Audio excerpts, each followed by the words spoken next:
Great. So Alexander is here, so now we can start. All right, so welcome everyone. Namaste. And thank you for tuning in on your, well, if it's Sunday for you or still Saturday, thank you for taking time out of your busy weekend to join us here for this last commentary session on the profound Vajra Cutter Sutra. My name is Tenzin Namjong, and let's again begin with adjusting our motivation. So please, again, think that the purpose of my life is to benefit all sentient beings.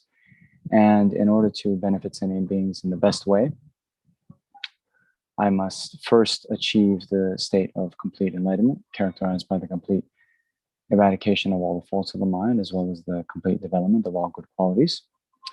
And therefore, I need to learn about all the various practices that lead to enlightenment and put them into practice. And therefore, I'm going to attend this commentary here today.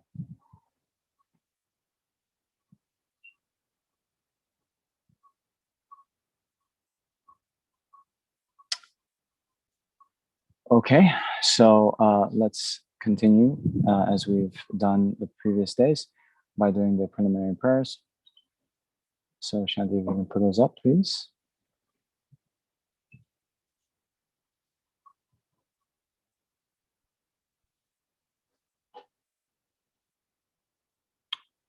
Okay, so again, as you know by now, then since we're engaging in our Mahayana teaching and our motivation is great compassion, then already we can do like we do in the Georgia practice, where we visualize the Buddha, our guru, in the aspect of Buddha Shakyamuni in the space in front, and remembering that our guru encompasses all the qualities of the Buddha, Dharma, and Sangha.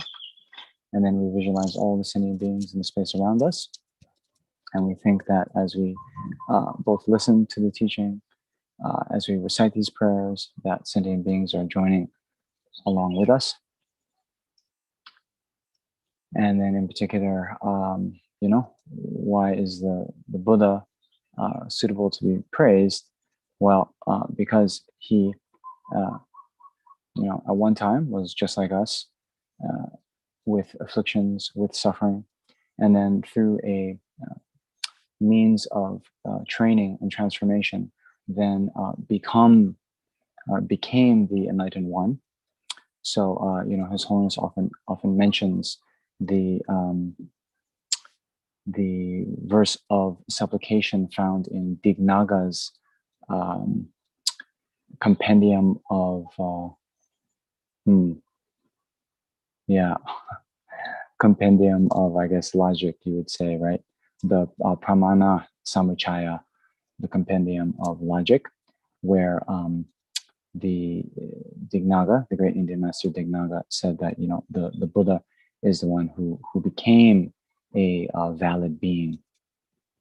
So that shows that the Buddha was not always the Buddha, but through this process of training, then became a valid being or an enlightened being. And so we look to the Buddha for inspiration as our guide. So we follow in his footsteps, okay? To the founder, the endowed transcendent destroyer, the one gone beyond, the full destroyer, the completely perfected, fully awakened being, perfect in knowledge and in good conduct, Sugata, know of the world, supreme guide of human beings to be tamed, teacher of God and human beings, to you, the completely and fully awakened one, the endowed transcendent destroyer, the glorious conqueror, the subduer from the Shakya clan, I prostrate, make offerings, and go for refuge.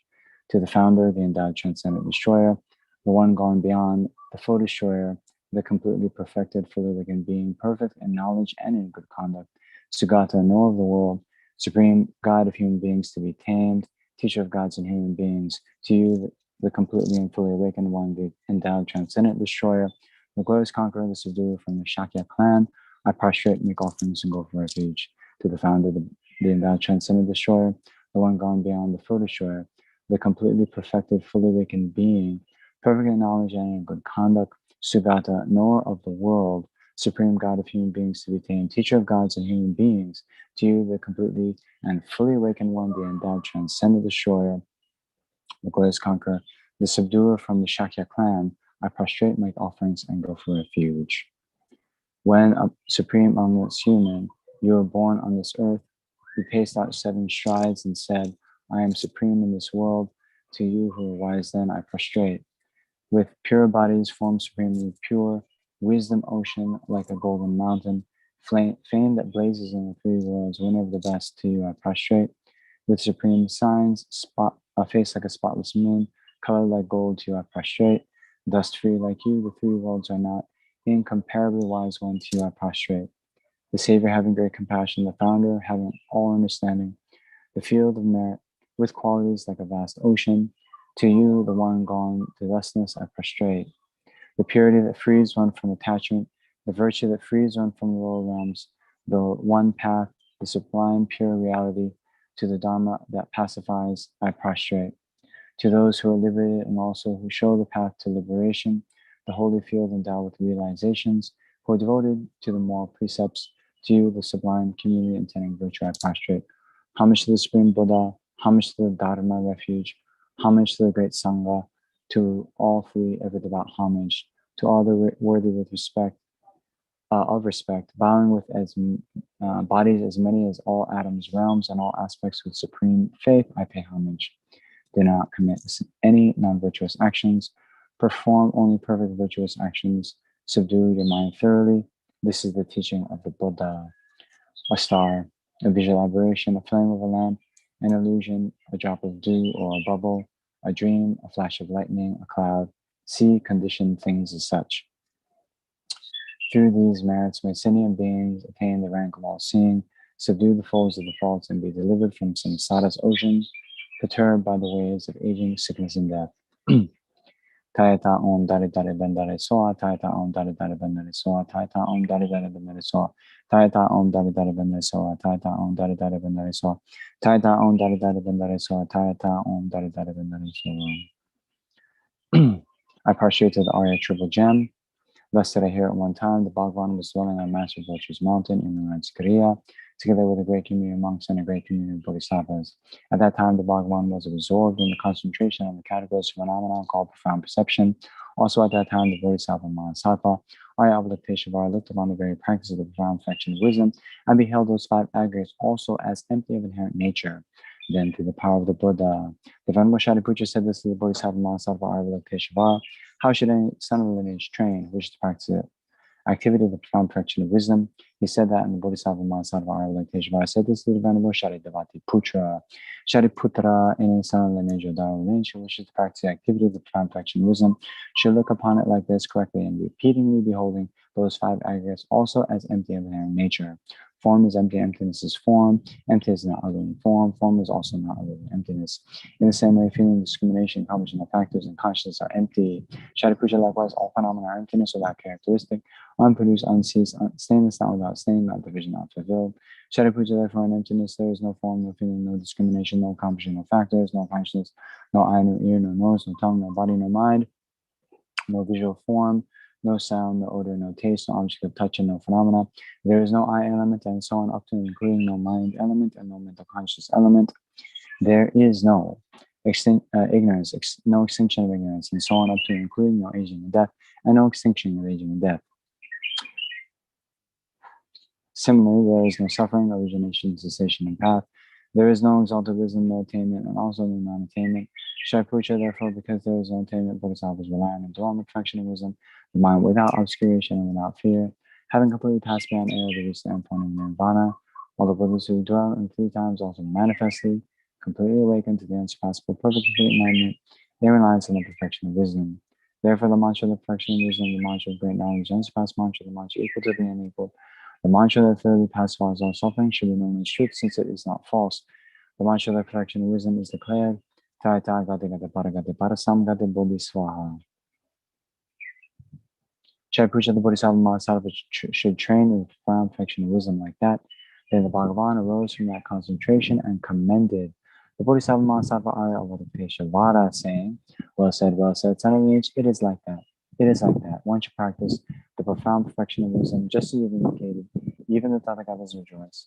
The Bhagavan having thus spoken, the Venerable Sharitavati Putra, the Bodhisattva Mahasattva Arya Avatapeshavada, and those surrounding in their entirety, along with the world of gods, humans, asuras, and Gandhavas, were overjoyed and highly praised as spoken by the Bhagavan. I and all surrounding sentient beings go forever to the Buddha, go forever to the Dharma, go forever to the Sangha. We prostrate to the Great Mother Prajñāpāramitā, surrounded by all the children, and by the descendants of Buddhas and Bodhisattvas of the 10 directions, depending on my prostrations to all of you, may these words of truth be actualized. In the past, the living King Indra dispelled the Mars by reflecting on the profound meaning of the wisdom gone beyond and reciting the profound words in daily recitation. In that same way, I also reflect on the profound meaning of the Great Mother Prajñāpāramitā and recite the profound words in daily recitation. May all diseases, spirit possession, bad condition, all the negative directions, that which happens due to past karma and immediate conditions, may all this be dispelled, may it be non-existent, may it be pacified. I prostrate to the gathering of the kinis and the three chakras who abide in the holy yoga of using space. By your powers of clairvoyance and magical emanation, look after practitioners like a mother her child. Akasamara shasadara samarayate, akasamara shasadara samarayate, akasamara.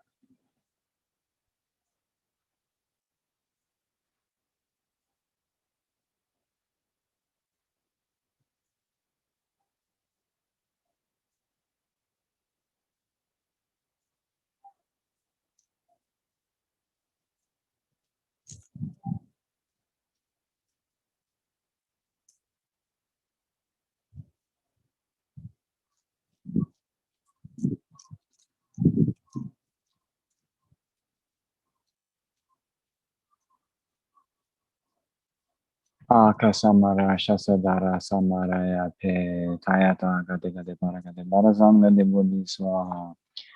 By the teachings of the three supreme jewels possessing the power of truth, may inner and outer hindrances be transformed, may they be dispelled, may they be pacified, Shinten Puriya Soha. May all negative forces opposed to Dharma be completely pacified, may the host of 80,000 obstacles be pacified, may we be separated from problems and harmful conditions to Dharma, may all enjoyments be in accord with Dharma, and may there be auspiciousness and perfect happiness here right now. I go for refuge until I am enlightened to the Buddha, Dharma, the Supreme Assembly. By my practice of teaching the Dharma, may I become a Buddha for the sake of sentient beings. I go for refuge until I am enlightened to the Buddha, Dharma, the Supreme Assembly. By my practice of teaching the Dharma, may I become a Buddha to benefit all sentient beings. I go for refuge until I am enlightened to the Buddha, Dharma, the Supreme Assembly. By the merits I create through teaching the Dharma, may I become a Buddha in order to benefit all living beings. Sentient beings. Okay.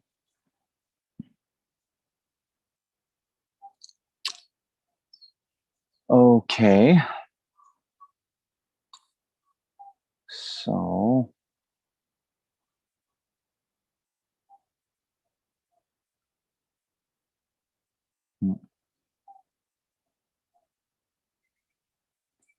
okay, so I've upgraded my setup here. I was using my laptop as my kind of stand that I was propping up my iPad on. But then I have all these notes on my computer, and then it was creating some problems yesterday. So today I'm using a cardboard box to set up as my kind of tripod, but it looks pretty good, I think. Yeah. Okay. So yesterday we went into a quite good, I think, review of what we covered in the first week. And then we went through some different debates and terminology. So although I think we had a good session yesterday, I'm just looking at all we have left today. And today is the last teaching session scheduled for the Vajra Cutter Sutra. So I'm just going to assume that everything that we talked about yesterday you fully understood, you haven't forgotten anything, and you're just ready to continue and go on, and you don't need review. Or as I like to say, in the Lamrim, they talk about the three faults of the vessel, right? The leaky pot, the upside down pot, and the dirty pot. So of course, you are all perfect pots in terms of vessels for receiving the teachings. So we're just going to continue on. Okay.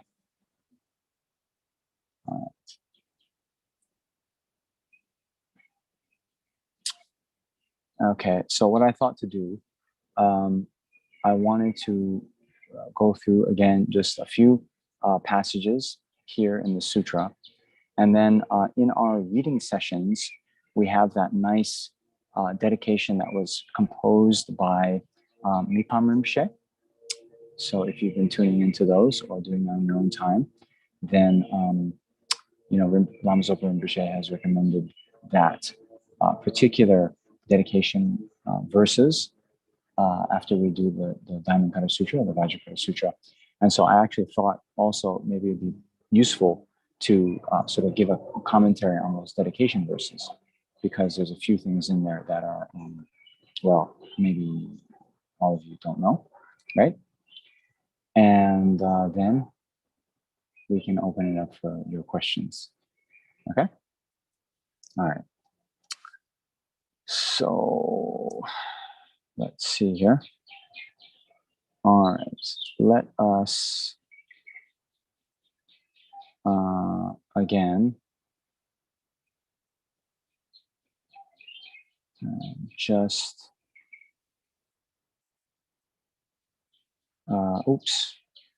just talk about oh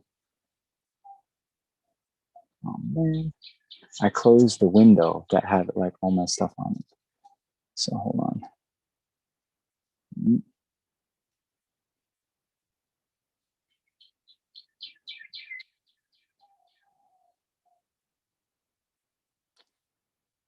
Ayo.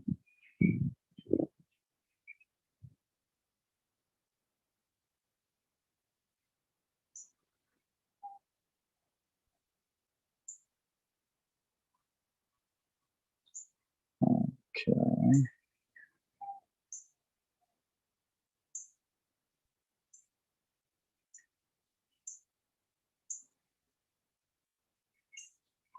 Oh no, you know what happened? Anyway, Adobe Updater is like automatically updating Adobe Acrobat, so then it closes down. See, when we did the dispelling obstacles before the teaching, we didn't do it hard enough. We didn't dispel the obstacle of Adobe Acrobat instant update. So,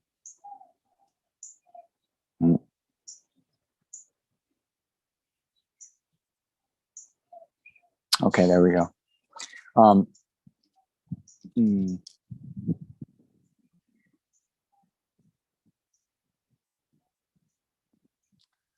Okay, so there's a place where it's talking about the Buddha when he was still a bodhisattva training on the path, and then his limbs were cut off by the king of Kalinga. Okay, so Shanti, if you can find that, I want to talk about that. Okay.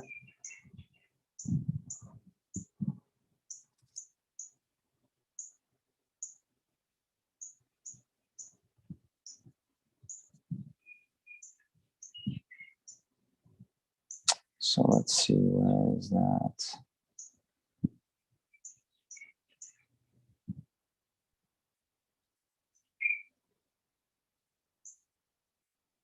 Mm-hmm.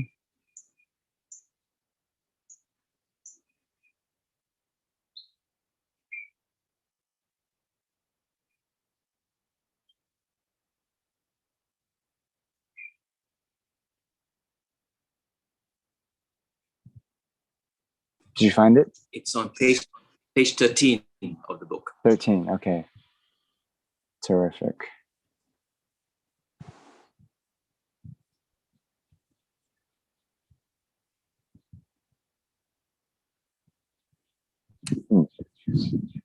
Maybe we have different pagination.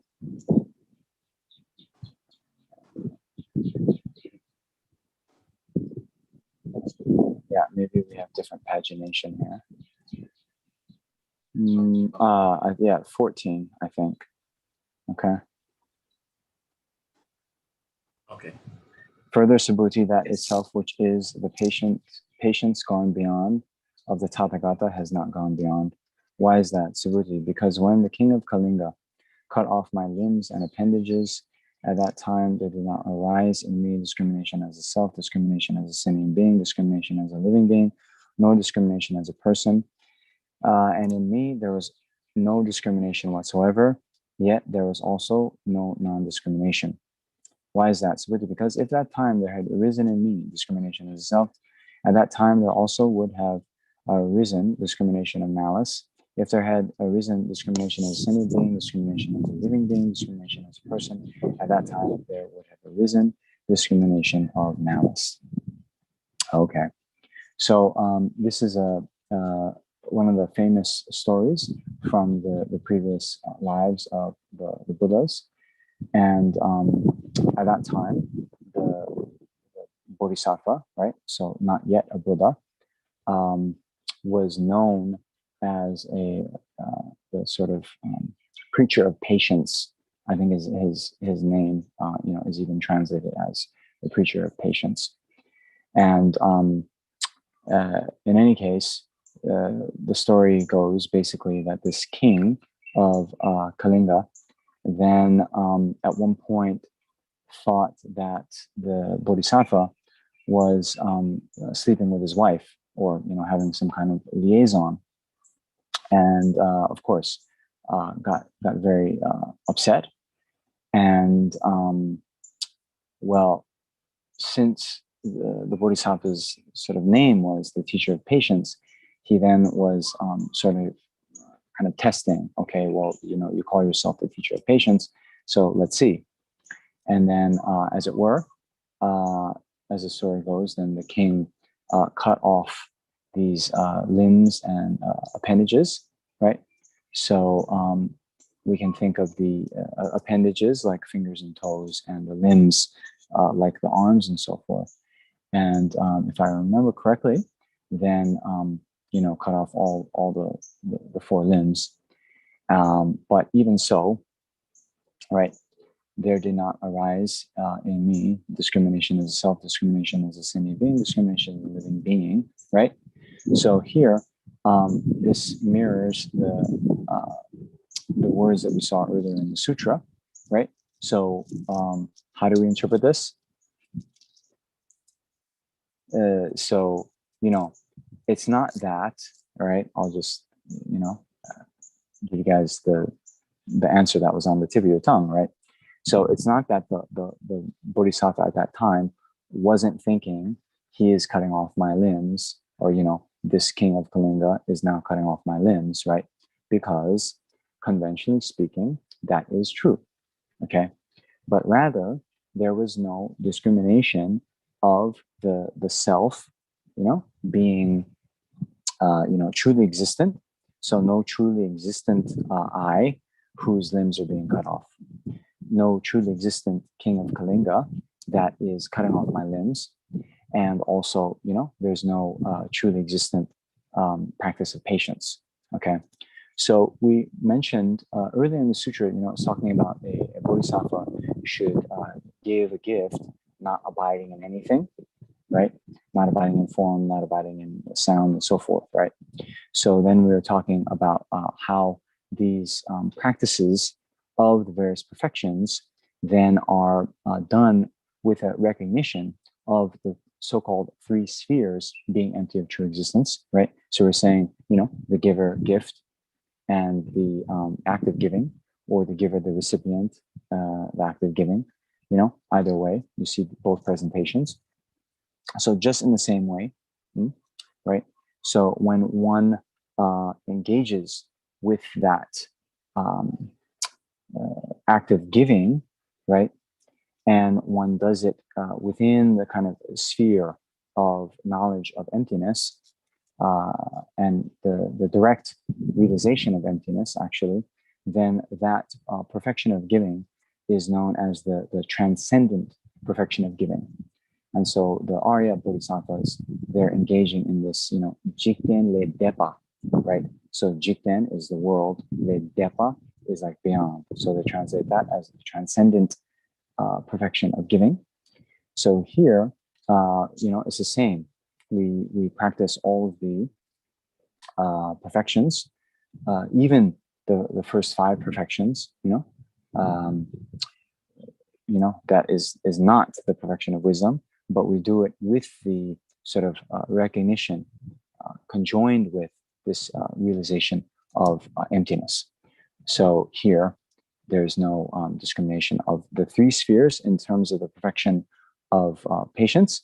Is the one who is being patient, the attacker or the one who's harming, and the action or the sort of mind state of being patient, right? So those are all interdependently related, therefore not truly existent. Okay. All right.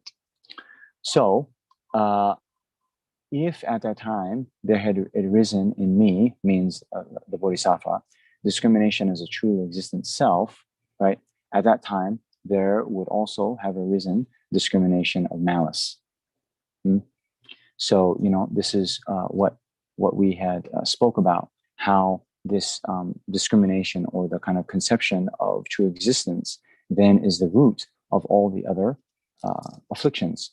So in this case, malice or, aversion, anger, it's coming from first from the viewpoint of viewing ourselves as being, the truly existent I, and then someone we see harming this truly existent I, then one gets upset, one gets angry, one wants to harm the other person back. Okay, so in any case, here it's just good to relate it to one of the stanzas from Arya Deva that His Holiness the Dalai Lama often quotes. I think, probably every teaching that His Holiness has given over the past year, he has quoted this verse from Arya Deva, where Arya Deva in the 400 stanzas says that, just like the luwang or the body sense power pervades the entire body, right? So does ignorance pervade all of the afflictions. And therefore, by destroying ignorance, all the other afflictions are destroyed. So, Shanti, you can actually put that sutra down, okay?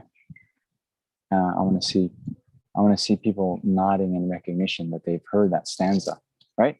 You've heard His Holiness speak about that stanza many times, right? Okay, good. So, what does that mean, right? So you get the analogy, right? So everywhere there's the body, there is the body sense power, right? So that the body sense power is what enables us to feel, right?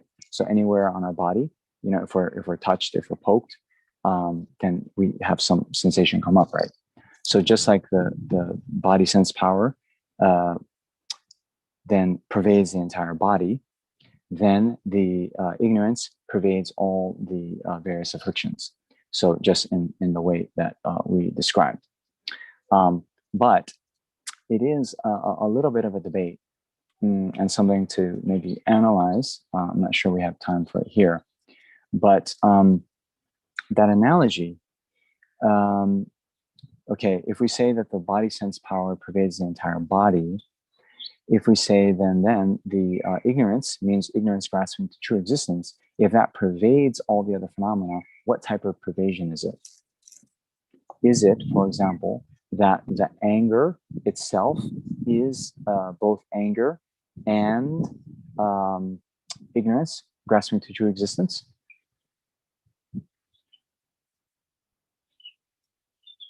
Dilshad, nice to see you. Okay, Dilshad is nodding yes. Huh? Okay, so for example, I think those of you who might have been to some other courses, or especially, when I've spoken about debate, there's this word pervasion, right? Pervasion. So we say that, if someone is an Arya being, it's pervaded by direct realization of emptiness. But if someone is an Arya being, it's not necessarily pervaded by being a bodhisattva. So this logical pervasion is like the Venn diagram. You guys know Venn diagram, right? So like that. So now what I'm asking, here in that stanza, the word pervasion, saying that, just like the body consciousness pervades the entire body, so does ignorance pervade all of the afflictions. Does that mean if something is an affliction, it's necessarily ignorance grasping to true existence?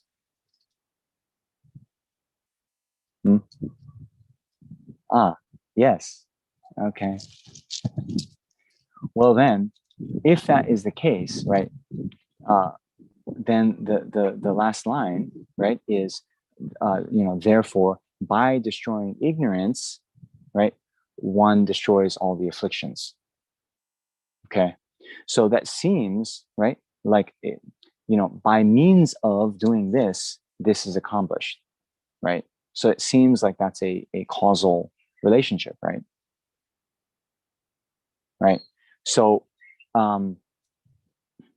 if we're just saying then that all the afflictions are ignorance themselves, then it doesn't really make sense to say, oh, by doing this, then by eliminating ignorance, one eliminates all the afflictions.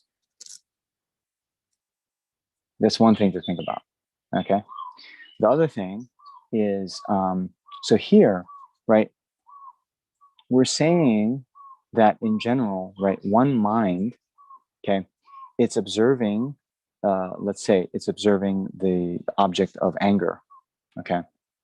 So we say this person, and then on the one hand, when we just have the mind of ignorance grasping to true existence, we observe the enemy, and there's a mind that grasps onto the aspect of it being truly existent, right?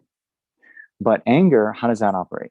It's viewing the object and seeing somehow the object as, well, in terms of malice, wanting to harm that object, right?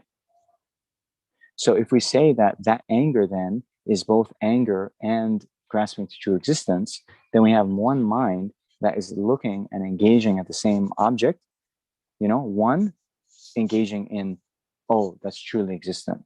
And another mind, the same mind, then saying, and I want to harm, right? And so there is,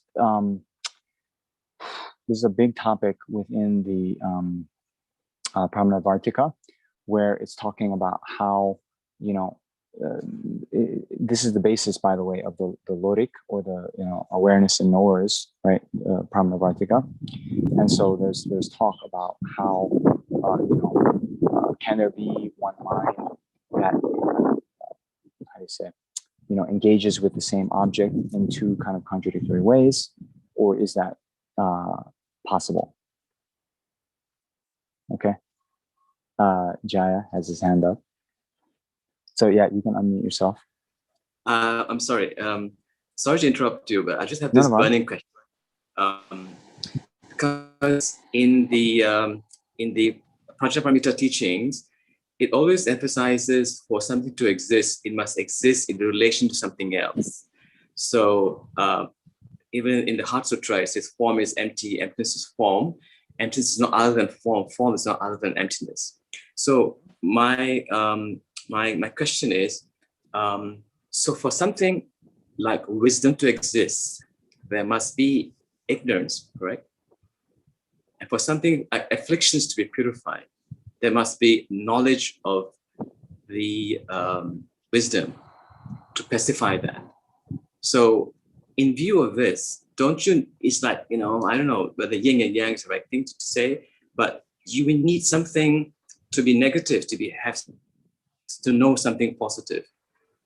Is that relevant? Is that the reality of all the Buddha's teachings?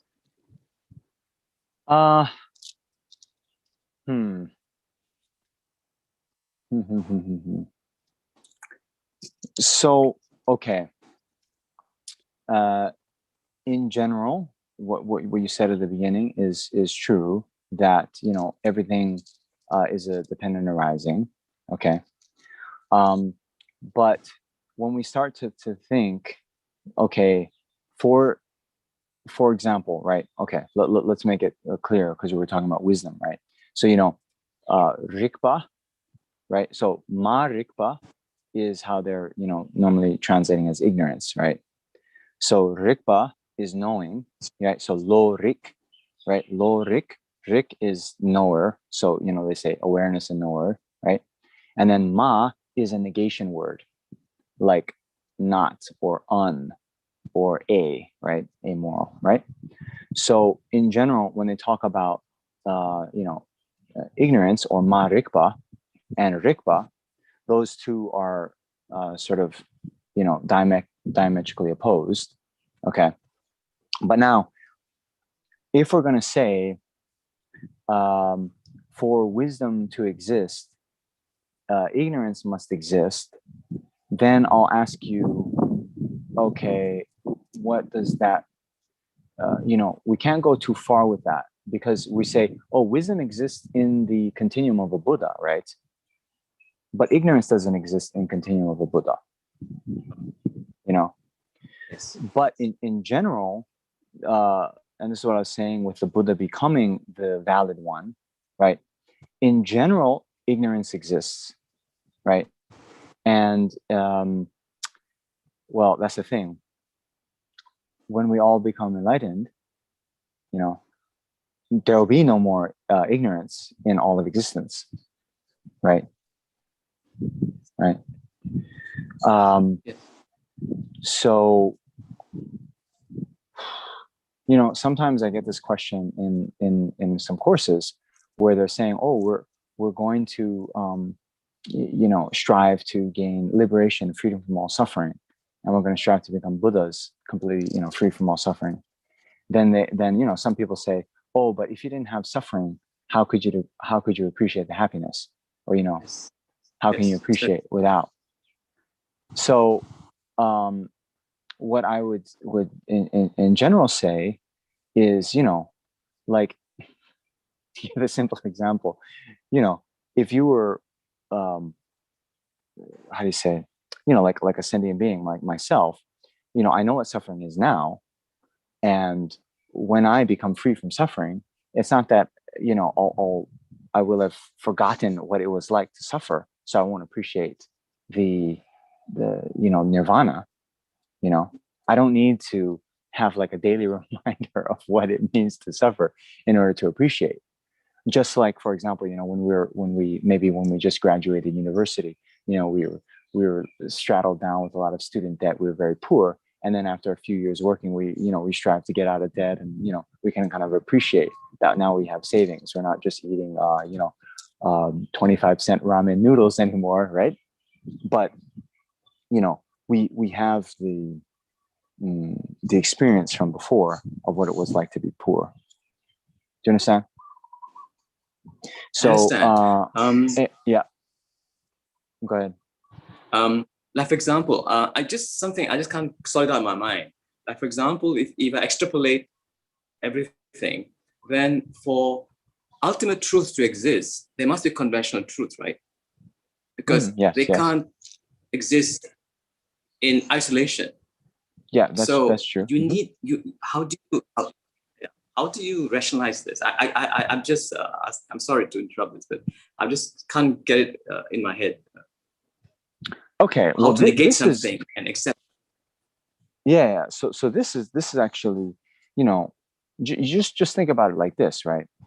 So why they're saying, form is emptiness, emptiness is form, right? Emptiness is not other than form, form is not also other than emptiness. Okay. So form is empty of inherent existence. And emptiness of inherent existence is the ultimate nature of form. Okay, so here, the form, or let's say water. Okay, let's take water. So the conventional existence of water, right? It's something wet and moistening, right? Now the ultimate nature of water is its lack of inherent existence, right? So you can't talk about, for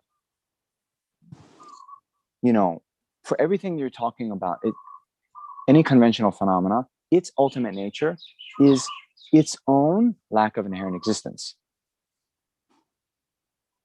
right? So, for example, the lack of inherent existence of my mala is the ultimate nature of the mala, but I can't talk about the lack of inherent existence of the mala if there's no mala in the first place, right? You know what I mean? Yes. Now, of course, and you see this example many times, but there's no elephant here in my mother's backyard, right? So, technically speaking, in this backyard, the elephant lacks inherent existence because it lacks existence full stop, right? Remember, it's only when we have something that's existent conventionally, then we investigate, oh, how does it exist? Does it exist merely able by the mind? Does it exist truly? Does it exist independently? Does it exist from its own side, right? But that analysis of the ultimate or the nature of that phenomena presupposes, in a very real way, the basis, the basis of the thing we're analyzing. That's why, there's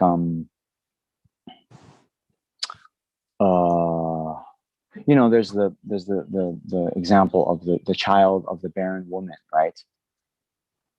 Right? It doesn't exist. So since the child of the barren woman doesn't exist, it doesn't make sense to say, oh, what color are the eyes of the child of the barren woman, right? You need to have that basis of emptiness, which is the conventionally existent phenomena. Then, given that conventionally existent phenomena, then you analyze, okay, how does it exist, right? And that's why we said, maybe last week, that analysis of the nature of that conventionally existent phenomena, whatever we are determining there, it can't refute the conventionally existent phenomena full stop, right?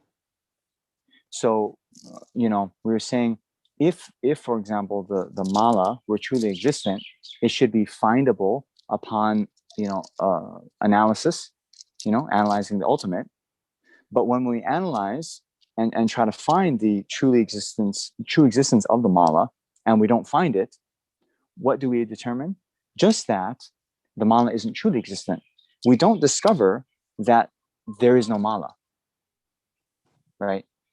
So this is actually one of the main sort of misconceptions that were very prevalent during the time of Tsongkhapa, right? Where they were saying they were falling into nihilism because they thought that, okay, the Arya's meditative equipoise on emptiness, right? Just like the Heart Sutra said, in the how do you say? In emptiness, there is no form, no feeling, no discrimination, right? So we were glossing that as being in the Arya's meditative equipoise on emptiness, there is no form, no feeling, no sound, no whatever, right? All those things. Okay. So they thought, well, if that is the case, then there is no form whatsoever. There is, none of those things that we now consider to be conventionally existent. They said, well, it's not existent because it's not found by the Arya's meditative equipoise on emptiness. Right? So, non-existent. So then Tsongkhapa said, no, you're falling into nihilism. The other prevalent wrong view that Lama Tsongkhapa was trying to go against, and you see this when you read the Lamrim Chenmo, the insight section on Lamrim Chenmo. The other one was, okay, if something is findable by the Arya's meditative equipoise on emptiness, then it should be truly existent, right? Because that analysis is searching for true existence, right? Right. So now, then the Arya's meditative equipoise on emptiness, it realizes emptiness. So then they said, oh, therefore emptiness is findable, is found by the Arya's meditative equipoise on emptiness. Therefore, emptiness itself is truly existent. Right? Another wrong view.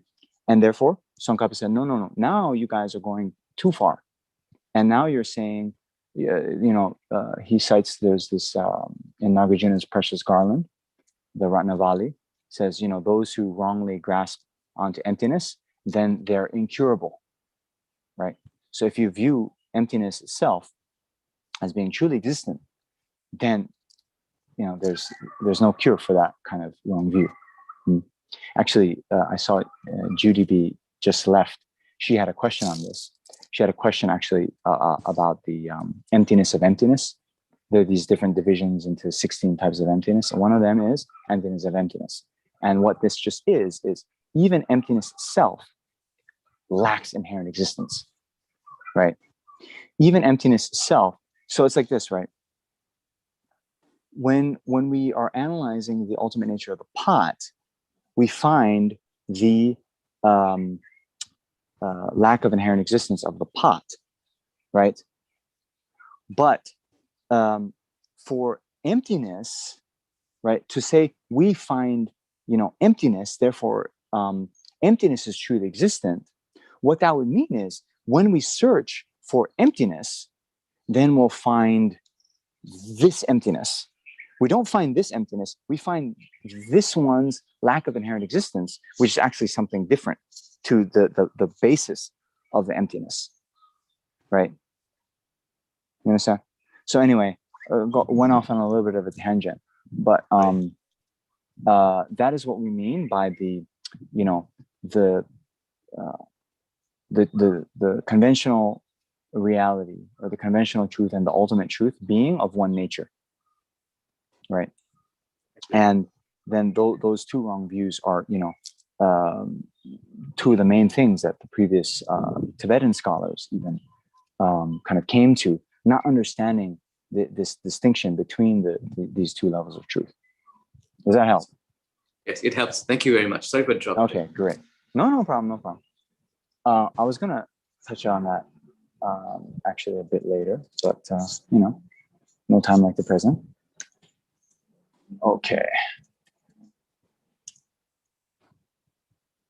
Okay, so are we done with the King of Kalinga?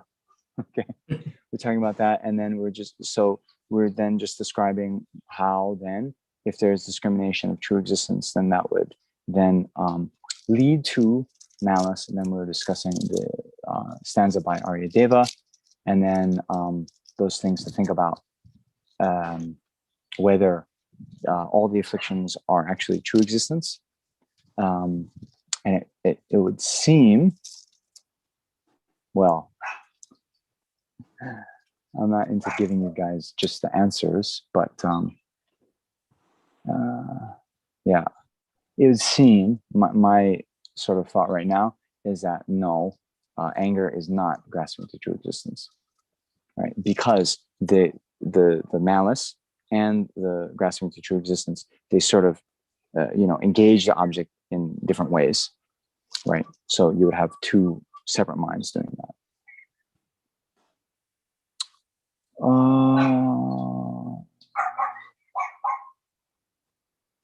Okay.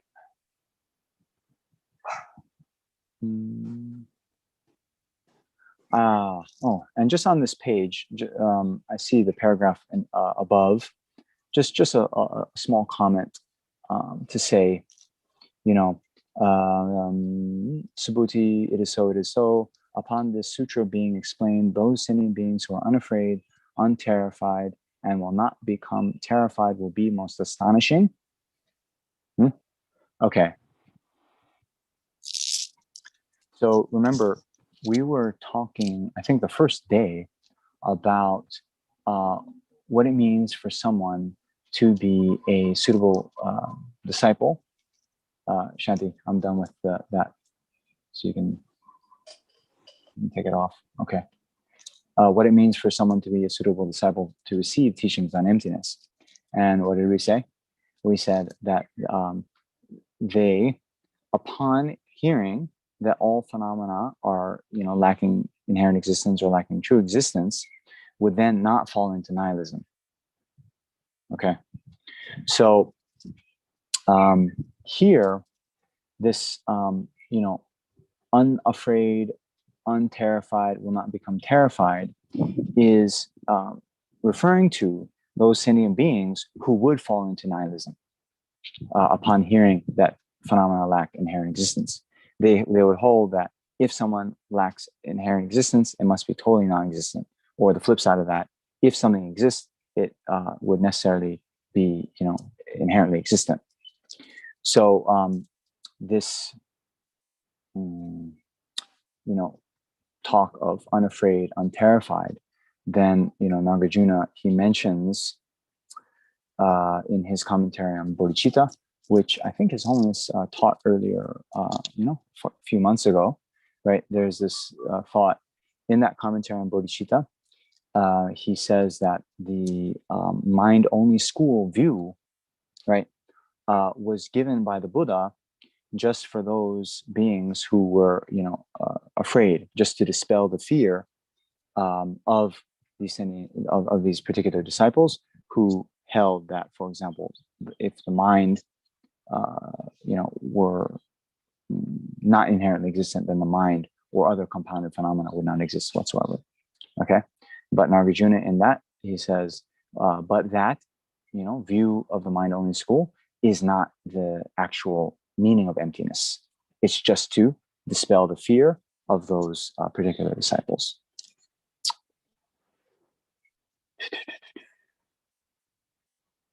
Okay.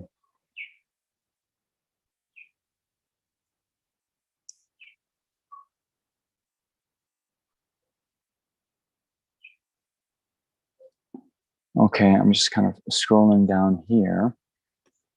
And one thing, just because it comes up a lot, right? So here in the sutra, it's talking about the billion-fold world system. You see that stanza or that phrase many times, right? So in other translations, you will see this, the great thousand, the 3,000 great thousand world system or something like that. Tong Sum Gi Tong Chempo, right? Have you seen that? Anyone? The great 1,000, 3,000 world system, something like this, right? So here, it's the same. The Tibetan is Tong Sum Tong Chempo. Okay. So now, what does that then mean, right? So here, there's a world system, right? Which has the 4 continents and the subcontinents, so forth. Then you take 1,000 of those, right? And then you take a 1,000 of those 1,000. So 1,000 times 1,000 is 1,000,000, right? And then you get it's an intermediate world system, right? And then you take 1,000 of those, right? So you have 1,000 of 1,000 of 1,000. So in other words, 1,000 million, that's a billion. You understand? Is it too early for math? Okay. So anyway, sometimes when Rinpoche, and of course Rinpoche is a Buddha, but he was explaining this, great 1,000, 3,000 world systems and one of the things, and then he was just saying, okay, you have a world system, and then 1, 2, 3, 4, 5, 1,000, and then you take that and 1, 2, 3, 4, 5, 1,000. So it's like, okay, maybe next time I talk about this, I'll just make the math a little bit more clear. Okay, so Tong Sum, Tong Chempo, right? So Tong is 1,000, Sum is 3, and then Tong Chempo. Anyway, 1,000 is Yeah, 8,000, 3,000 world systems, or 1 billion world systems, right? All right. So,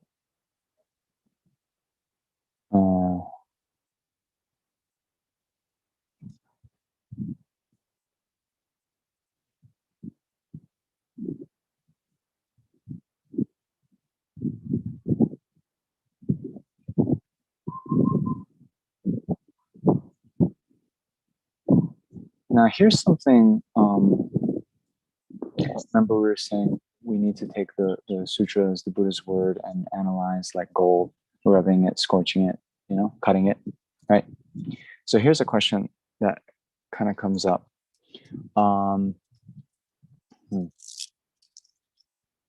So first of all, we mentioned that of those Prajñāpāramitā Sutras, we have the 100,000 Prajñāpāramitā Sutra, the 25,000 Prajñāpāramitā Sutra, and the 8,000 stanza.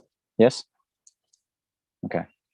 So here, there's a question that comes up whether these sutras, so one presentation by Joypung Loseling, okay, Panchen Songam Drakpa is the textbook author, and they assert that actually these sutras were pronounced at the same time, right? But the beings with the highest merit, okay, the Buddha in sort of one word, okay, then the beings with the highest merit heard the 100,000 stanza Prajñāpāramitā Sutra, right? Those with medium amount of merit heard the 25,000 line Prajñāpāramitā Sutra, and those with the lesser merit heard the 8,000 line Prajñāpāramitā Sutra. Understand? So there's a Sangwa Samgi Mikape Do. It's like the inconceivable Tathagata secret, the inconceivable secret of the Tathagata. There's this one sutra that then says that, and you even see in the Lamrim when it talks about the quality of the Buddha's speech, right? You guys know? Then if 100 sentient beings were all to ask the Buddha a question at one time, then the Buddha, upon saying one word, then all the 100 sentient beings' questions would be answered. Yes? You've seen that in Lamrim? Amazing. Okay. So between the source of that is this, the Tathagata's inconceivable secret sutra, right?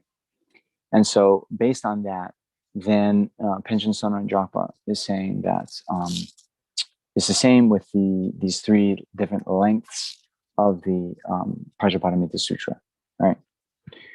But the Sarah J, which I'm, a member of, then we follow the textbook of Jetsun Chugyi Gyaltsen, and he then says, well, no, they're actually taught in different times.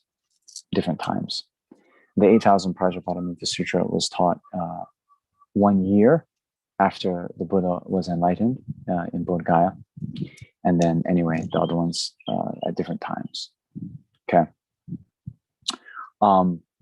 So it seems, because I heard in a teaching, I think from Kirti Sinchab Rinpoche, who gave the transmission of the sutra, then I think he mentioned that these three were taught simultaneously.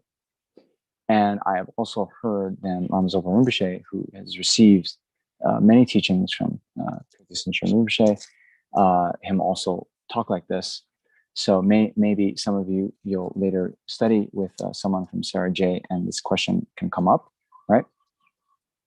So I brought this up with my own teacher down at Seda, and he said, well, the Sarah J position is this, but if that is the case, then isn't it a little bit interesting that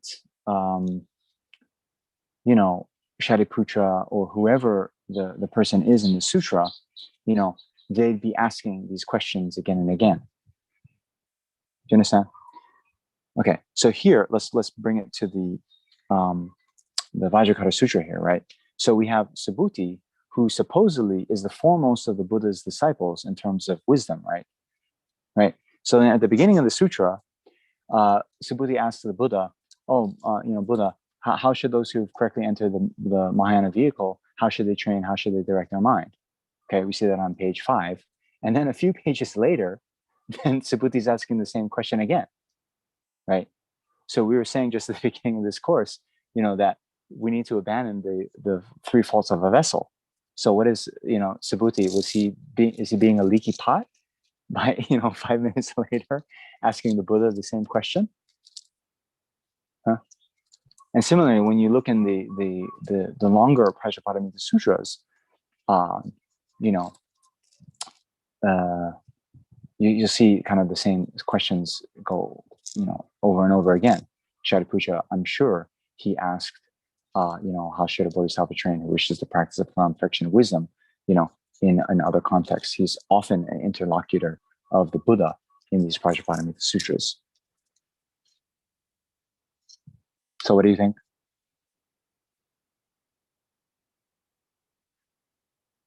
Firstly, I think they ask on behalf of the other people in the audience and on behalf of us who read it later on.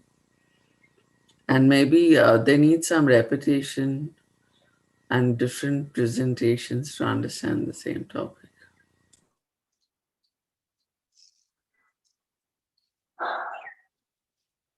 Yeah, maybe. So anyway, just so you know, I mentioned the commentary, the one Tibetan commentary is written by whom? Chone Lama Drakpa Gyaltsen. Okay, in his commentary, he actually says that Subhuti, right, is actually an emanation of Manjushri, the Buddha of wisdom. And so, yes, you will see this. Actually, all the 8 great bodhisattvas, the 8 great bodhisattvas who were disciples of the Buddha, according to our system, Seta J, then actually, in reality, they're all Buddhas. They're adopting the guise of being bodhisattvas and appeared in Buddha Shakyamuni's retinue. So, yes. If that is the case, then, of course, Subhuti knows the answer, right? Because Subhuti is Manjushri, and Manjushri is the Buddha of wisdom. But yeah, for the sentient beings, benefit, then would ask this question. You'll even see one presentation I saw that, even Devadatta, Buddha's cousin, who, tried to kill the Buddha. I read that Devadatta even was an emanation of a bodhisattva who showed all these mistakes so that the Buddha could then, a lot of the monastic rules that were set up by the Buddha, it came only after, a certain monk made a mistake, right? When the ordination first was established, there was actually no vows. You just became ordained. And then something would happen. And then the Buddha would say, okay, from now on, guys, no more whatever, right? So sometimes, you'll see some of the monks, they were doing a lot of the kind of stories behind the vows. It's many of the monks have many of the vows that were made for them. So anyway, okay, yikes. Okay, so now there is this one part. Subhuti, what do you think about this? Does the Tathagata possess the flesh eye? So maybe you can bring that up, Shanti.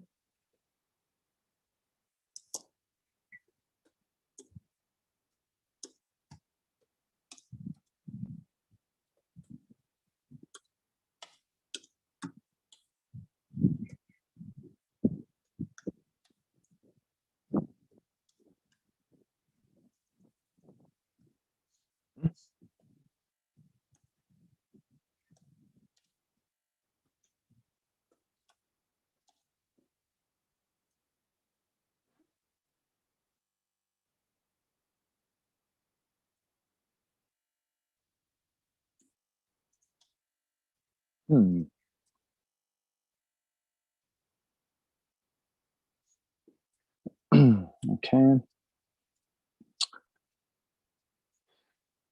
So here again, it might be a little bit like yesterday when we were going through all this stream enter, once returner, non-returner.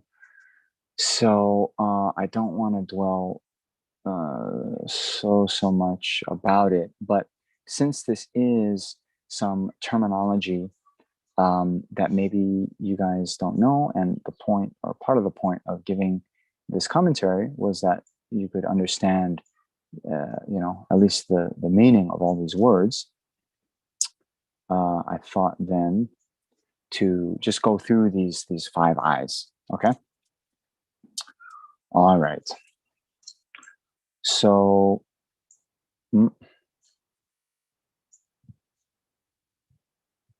okay.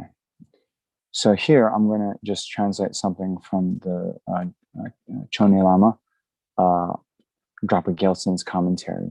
Okay. So here he says that in general, these 5 eyes, they have sort of different levels of seeing. Okay. But here, since it's talking about these 5 eyes within the Buddha's continuum, okay, then the flesh eye is what is able to directly see the subtle and gross forms, all of the subtle and gross forms of the different realms of existence. Okay. The divine eye is what sees the progression of the past and future lives of all the sentient beings. The wisdom eye is what sees the all of the gross and subtle selflessness. The Dharma eye sees all of the divisions of the conventional phenomena, and the Buddha eye sees all of the phenomena that are, encompassing the 2 levels of truth exactly as they are. Okay? Understand? So, in general, the Buddha eye is only found in the continuum of Buddhas, but some of these other types of eyes, like the divine eye, the flesh eye, those are even found in non-Arya beings. The wisdom eye, one needs to be an Arya being to have, and then I think also for the Dharma eye is only in Arya beings. So in any case, this is talked about in the first chapter of the Abhisamaya Alamkara. Okay, Shanti, I'm done with this. So many of you know or have heard about the Abhisamaya Alamkara, I hope, right? So it's I don't know if you've had the good fortune to have studied that extensively or even briefly, but I think you should know that so the Abhisamaya Alamkara is known as the commentary on the hidden meaning of the Prajñāpāramitā Sutras. Okay, the hidden meaning of the Prajñāpāramitā Sutras. So here, you'll see, like in this sutra, it talks about these different eyes, right? The divine eye, the flesh eye, and so forth, but it doesn't say what they are, right? So even you look in the 1000 stanza Prajñāpāramitā Sutra, it will say, it'll mention all these things, but it doesn't give their definition. It doesn't give their divisions. It doesn't give, the method of training. So it's in the Abhisamaya Alamkara written by Maitreya, where then all of those different terms will, be defined. It'll give the divisions and so forth. So, in that sense, the Abhisamalamkara is the commentary on the hidden meaning of the Prajñāpāramitā. Okay.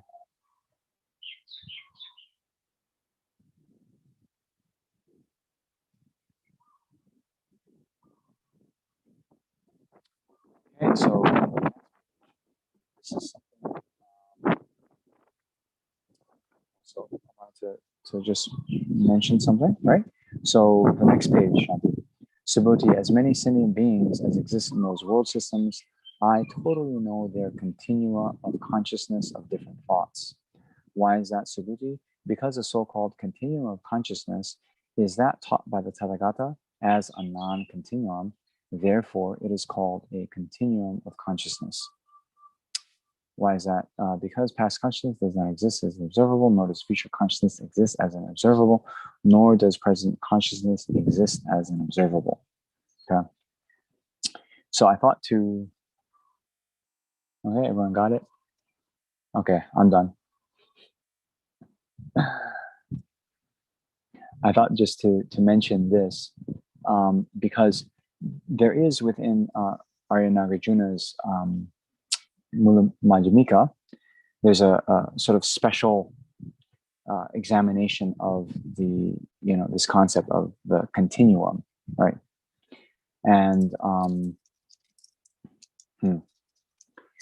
we were saying that all phenomena are dependent on their parts, right? So when we talk about, forms like tables and chairs, chariots and so forth, it's easy to see the parts. There's the wheel, the whatever parts of anything, it's easy to see. But then when we start to talk about the mind, then the mind also is dependent on its parts. And so when they talk about the parts of the mind, then some of them talk about the past and future moments of the mind, which make up a continua.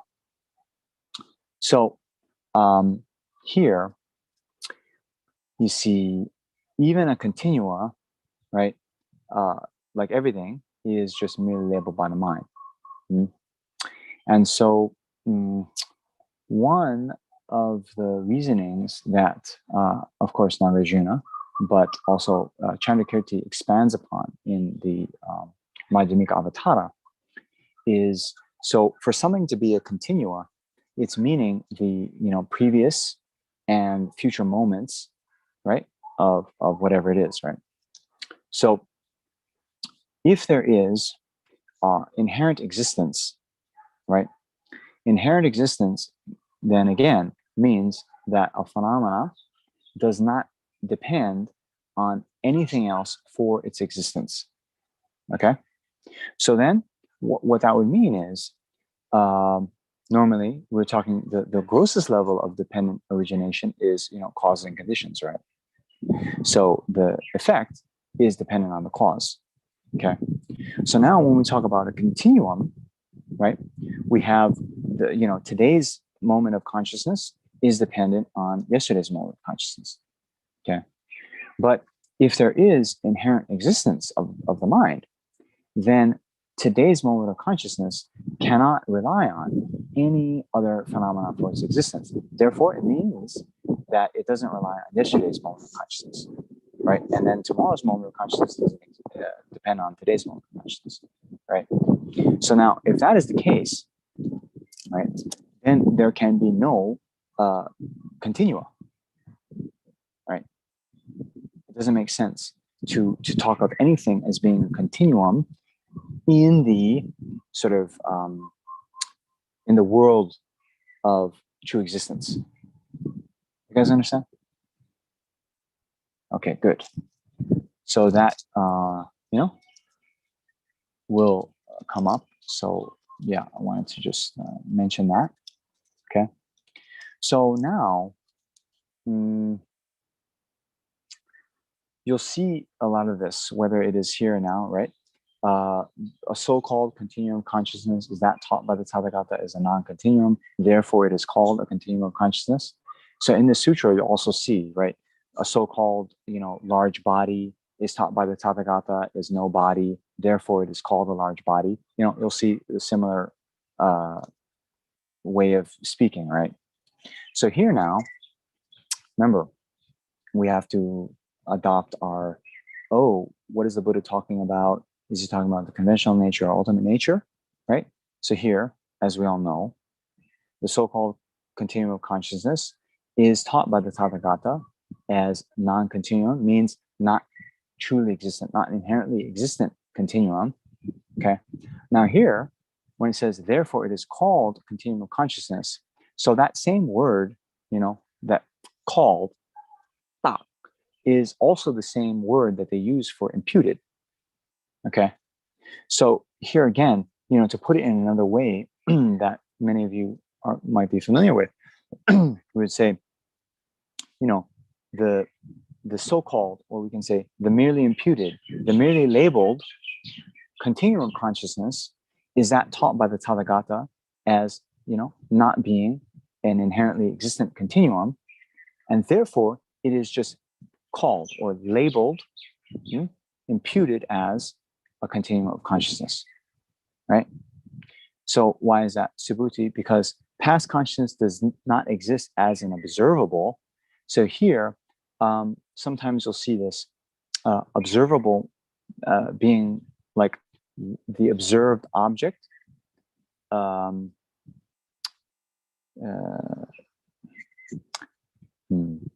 The observed object of the grasping to true existence. Okay, so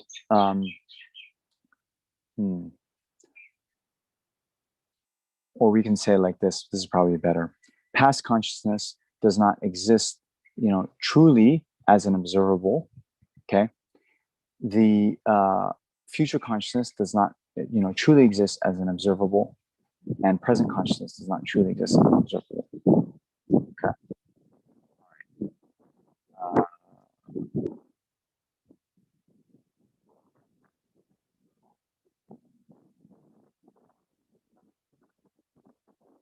Okay, then just going down to the next page. And anyway, you don't have to bring it up, but there's another statement of the one is not to be viewed as the Tathagata due to perfect marks. Why is that? Because that which is taught by the Tathagata as perfect marks was taught by the Tathagata as not being perfect marks, therefore they are called perfect marks. So we've same kind of concept here. But we were asking maybe last week about whether the Tathagata is to be viewed as perfect marks. And at one point in the sutra, it is said that if someone were to be viewed as a Tathagata as by having perfect marks, then even a Chakravartin king would be the Tathagata. I think Alexander brought that up. Yes. Okay. So then I was reading the Tibetan commentary, and in general, the Chakravartin king has some semblance of the perfect marks, but they are not as clear and they are not complete like the perfect marks within a Buddhist continuum. You understand? Because it's a little bit, you'll see in the text that, for each of the marks, then it requires an accumulation of so many eons of merit. And I think in some of the commentaries of the Abhisamaya Alamkara, where in the 8th chapter it goes through all of those marks, I think the Ushnisha of the Buddha, requires like the unbelievable amount of merit, right? And that's why when you see in the commentaries on how to prostrate, we put our hands at the top of the head first to create the cause for generating the Ushnisha, and then here the urna or the yeah, surupu in Tibetan. What is it? The hair, the treasure hair, something like this. I don't know how they translate it, right? So anyway, the doubt comes, right? If the Chakravartin king really has those perfect marks, right? How does that jive with this view that all those perfect marks has come from the unique accumulation of merit of only the Buddha, right? So I give you the answer. There's no more time to debate, but yeah, it's because the Chakravartin king has, not the fully. It's like a semblance, something similar to the perfect marks of the Buddha, but they're not the actual perfect marks of the Buddha. So then the question is, well, then in what sense are they perfect marks? The ones on the Chakravartin king? If they're, shouldn't only the Buddha have the real perfect marks? So anyway.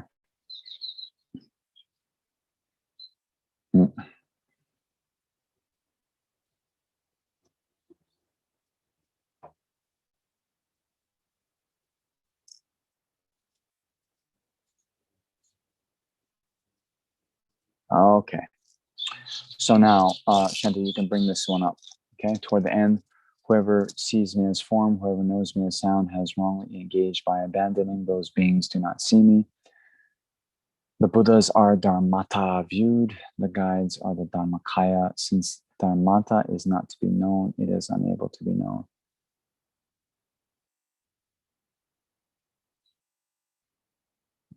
Yeah, you guys know this one?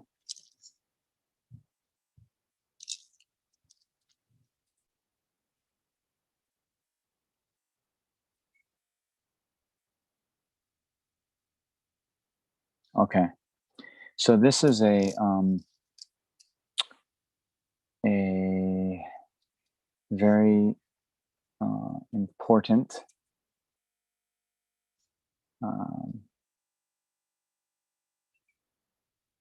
passage here. Okay, so I want to go over this now. All right.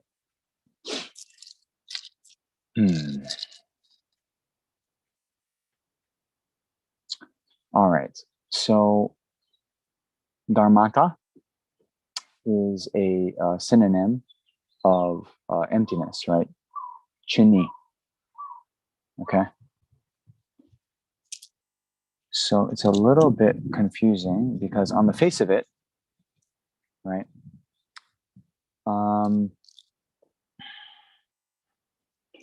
It seems that, since Dharmata is not to be known, it is unable to be known, right?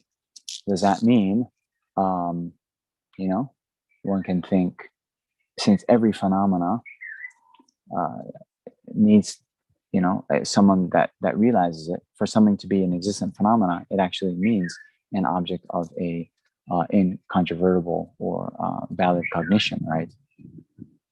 So we don't want to take this just literally, right? That Dharmata is not to be known, it is unable to be known, because then, emptiness would not be an object of knowledge. That would have the unwelcome consequence of then the Buddha not realizing the Dharmata, right? Arya beings not realizing the Dharmata. Okay, Shanti. I think everyone's memorized that. Okay. So that's one thing. That's one problem of just a kind of direct reading of that. And then another is, those who see me as form, those who hear me as sound, do not see me. Okay, so now, what does that mean? All right. So here, actually, I was mentioning the eighth chapter of Abhisamaya Alamkara. It talks about all those major and minor marks of the Buddha. And in the Sarajay sort of textbook on the eighth chapter, it actually cites this sutra passage from the Diamond Cutter Sutra, the Vajra Cutter Sutra. Okay, and it refers to a previous scholar who then is of the view, taking this in a quite literal way, that the form body of the Buddha is not the actual Buddha, and only the Dharmakaya is the Buddha. So sort of denying the four kaya, how you say, presentation, the presentation before. Okay. So the question is, then is the Buddha's body, okay? Well, first of all, right? The form body, or the Nirmanakaya, is a person, right? So the actual body of the Buddha is not the form body of the Buddha. You understand? So Shakyamuni Buddha is the form body, right? So the form body is necessarily a person. Okay, that's just something to know. But then the arm of the Buddha, right? So that's not a person. So that's not the form body of the Buddha. Okay, but is that Buddha, we can say.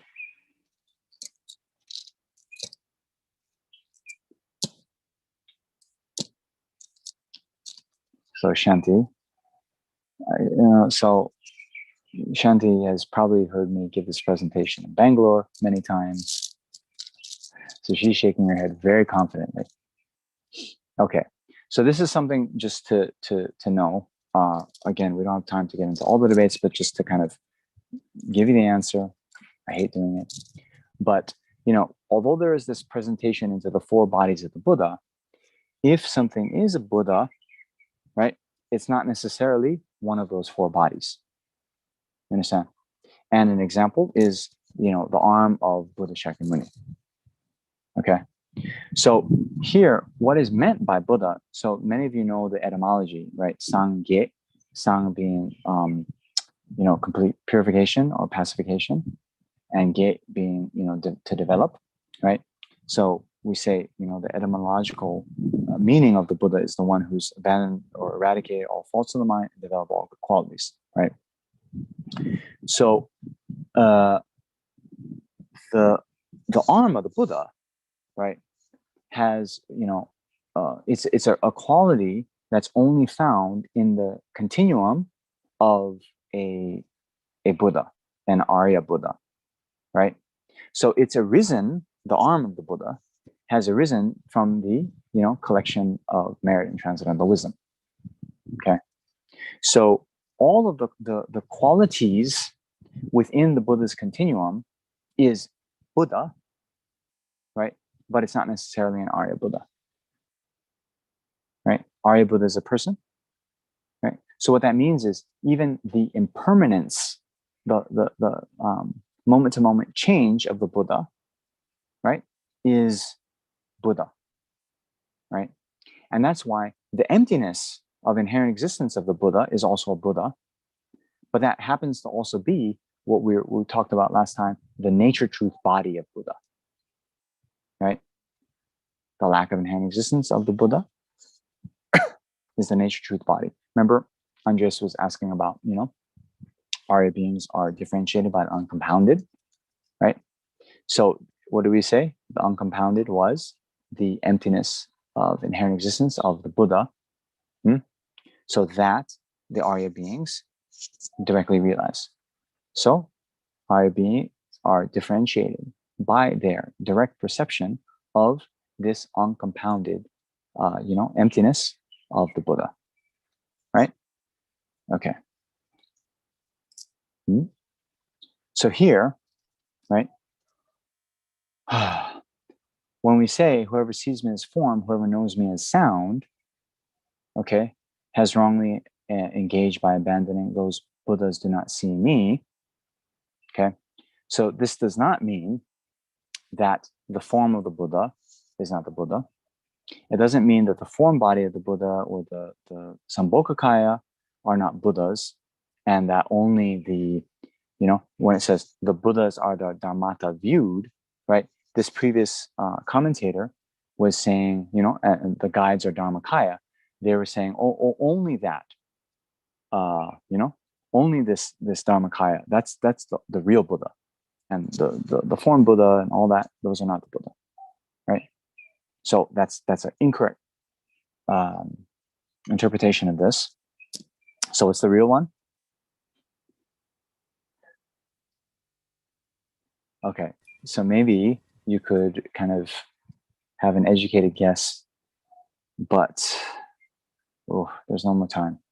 So I'll just, again, spoon feed you. Don't like to do this. Okay.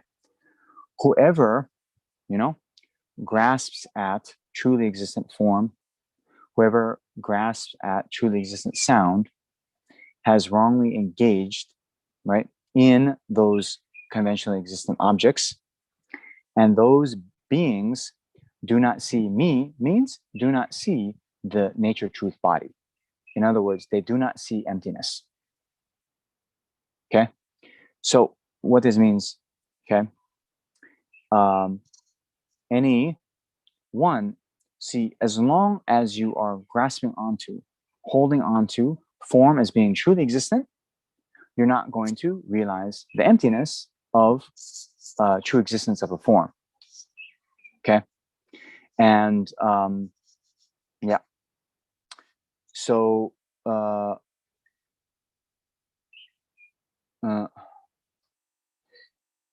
the Buddhas are dharmata viewed. So this then is talking about the nature truth body of the Buddha, right? So the nature truth body of the Buddha is the emptiness, dharmata, okay? And then the guides. So here, the ultimate nature of the Buddha is the Dharmakaya, okay? So since dharmata or emptiness is not to be known by someone who is grasping onto true existence, it is unable to be known by someone who grasps true existence. Okay? That was right on the tip of your tongue, I know.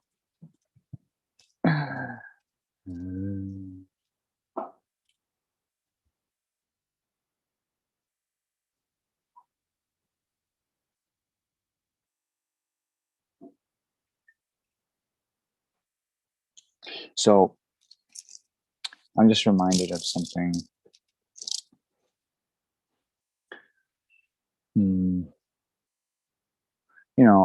And we already mentioned His Holiness in most all of the teachings now. He's quoting that stanza from Sutra about cutting and scorching and analyzing the gold, right? So I just remember at one point, you see, there's a thought that these sutras are so precious. And the Buddha said this, and okay, I'm going to just grasp onto all these words just like they are, right? But one time I remember His Holiness saying that, you see, Nagarjuna, right, was the real. Okay, and sorry. Sometimes you see maybe in different traditions, right? There's this thought that if we analyze, if we ask too many questions about this religious text, we're somehow doubting, we somehow lack faith in the text or in God or in the tradition. Okay, but I remember His Holiness say about Arya Nagarjuna that the real way that Nagarjuna showed his respect for the Buddha was to look at all the different pronouncements in the Buddhist sutras and not take it at face value, and instead analyze and check and see sort of what could be established by reasoning. What was the truth? What was the real way to sort of interpret this? Okay, so when we now see some of these passages, just in how I it might seem like I added all these extra words, and then one can then think that, oh, did the Buddha really mean that? But you see, when you analyze, then it's like, if you just take it at face value, that wouldn't make sense, with the rest of the sort of presentation of what the Buddha means, of what emptiness means, right? And so you need to supply those kind of extra ways to gloss those words so that it fits with reasoning. Do you understand? Okay. So, like that. All right. So, last page of the sutra. As a star, a visual aberration, a lamp, an illusion, dew, a bubble, dream, lightning, a cloud, view all the compounded like that.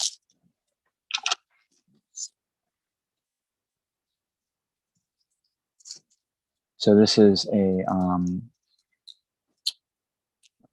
very, again, famous stanza that's taken from the Vajra Cutter Sutra, and we say it in the prayers before teachings. And if you've been in teachings with Lama Zopa Rinpoche in recent years, then as you go through those prayers on teaching occasions, then at this point in those prayers, he will stop and sort of chant in a very slow way this stanza, and he sort of advises us to meditate on emptiness. So,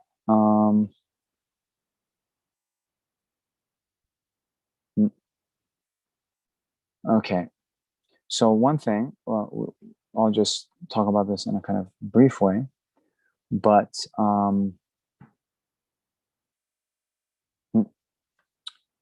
the compounded phenomena means something that has arisen due to causes and conditions, right? So this is talking about impermanent phenomena that have arisen due to causes and conditions. But in the commentary, it talks about then how we can use this as then a means to gain insight into even the uncompounded phenomena. Okay? All right. So these are, I think, 9 analogies. Okay? So these analogies, some have to do with impermanence, and others have to do with, an analogy of, emptiness. Okay? So first, a star. Shanti, I want to see you. So you guys, you all have this text. So just, flip to it in your text, and then I want to see your faces. Okay? So the star, it's referring to a star in daytime. So, in the daytime, it's cloudy here again, but in the sky, because the sun is shining, then we cannot see the stars, right? When the sun sets, then we can see the stars, right? But it's not that the stars don't exist, but due to the condition of the sun shining, we cannot see them. So similarly, ordinary beings like me, right? Then due to being obscured by ignorance and delusion, then we cannot see the ultimate nature of reality, emptiness. Nonetheless, just as the nature of all phenomena is its lack of inherent existence, whether or not we realize it, whether or not the Buddhas, appear in the world or not, the stars are always there. We just can't see them. All right, next one, defective view. Okay, so this one, the Tibetan is rabrip. And so I remember one time, Lama Zopa Rinpoche was giving commentary on this, and he was like almost yelling, "Rabrip, drop, rip, you know, doing it in a very, how do you say, forceful way, you know, wrathful way, Yamataka kind of way. So anyway, if you hear that in the future, you'll know that, you know, rab rip has been now translated as defective view. And so the analogy here is like in a person with cataracts, or in Tibetan, they talk about like you see falling hairs, right? So when you're eating your food, you see kind of hairs falling, right?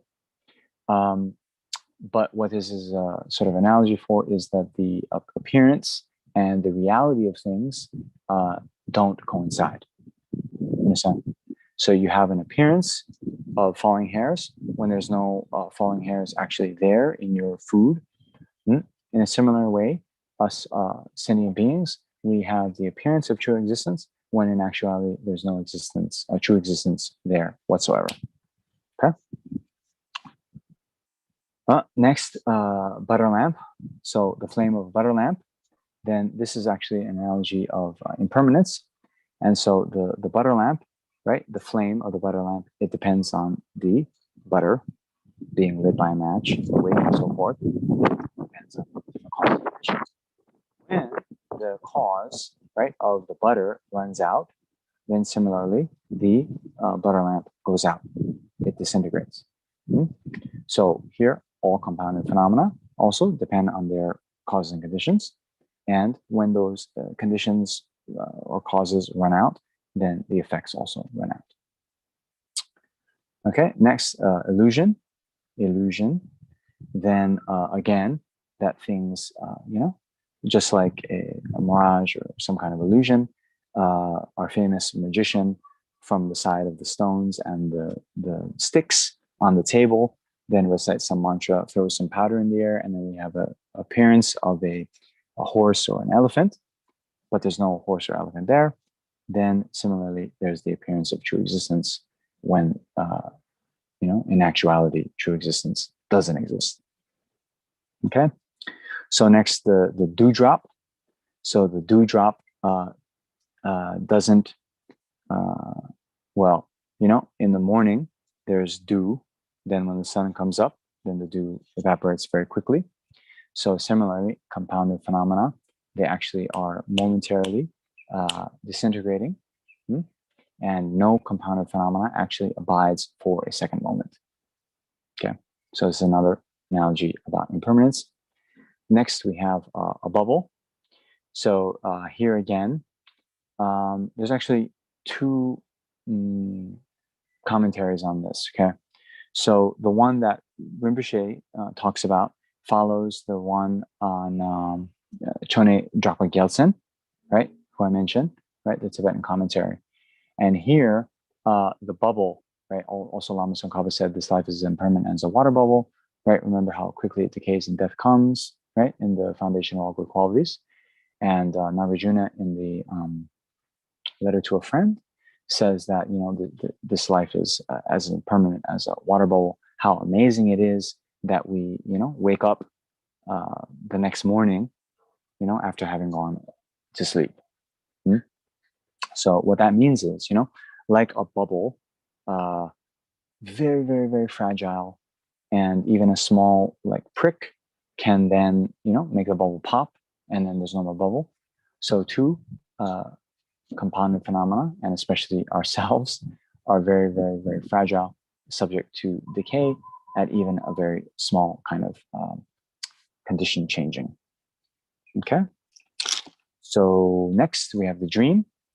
And similarly, while we're in the slumber of a dream, we might have all these appearances of whatever we see in the dream, but whether we see a car or a mountain or a house, those things actually don't exist in reality. So similarly, us ignorant sentient beings, we have, you know, the appearance of true existence, but actually those appearances are false. Next, we have lightning. And lightning, again, another analogy of impermanence. So, you know, lightning arises quickly, and then, you know, like Shantideva says in the beginning of the Bodhisattva Charivatara, just like, you know, the lightning for a brief moment, illuminates the sky on a dark and stormy night, right? So then, Shantideva says our virtue is like that.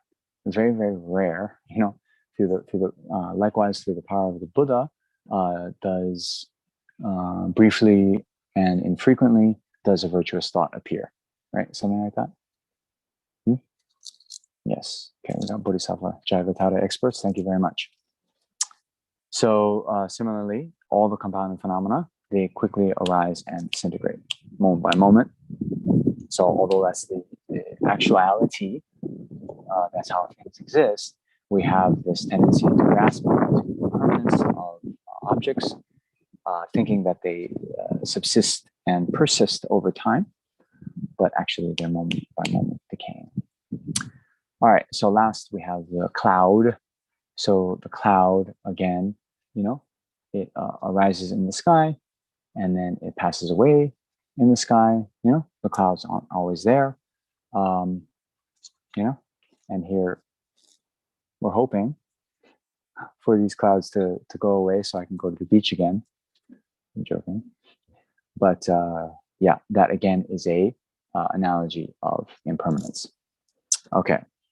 Now, those last three, also in the commentary by Kamalashila. Oh,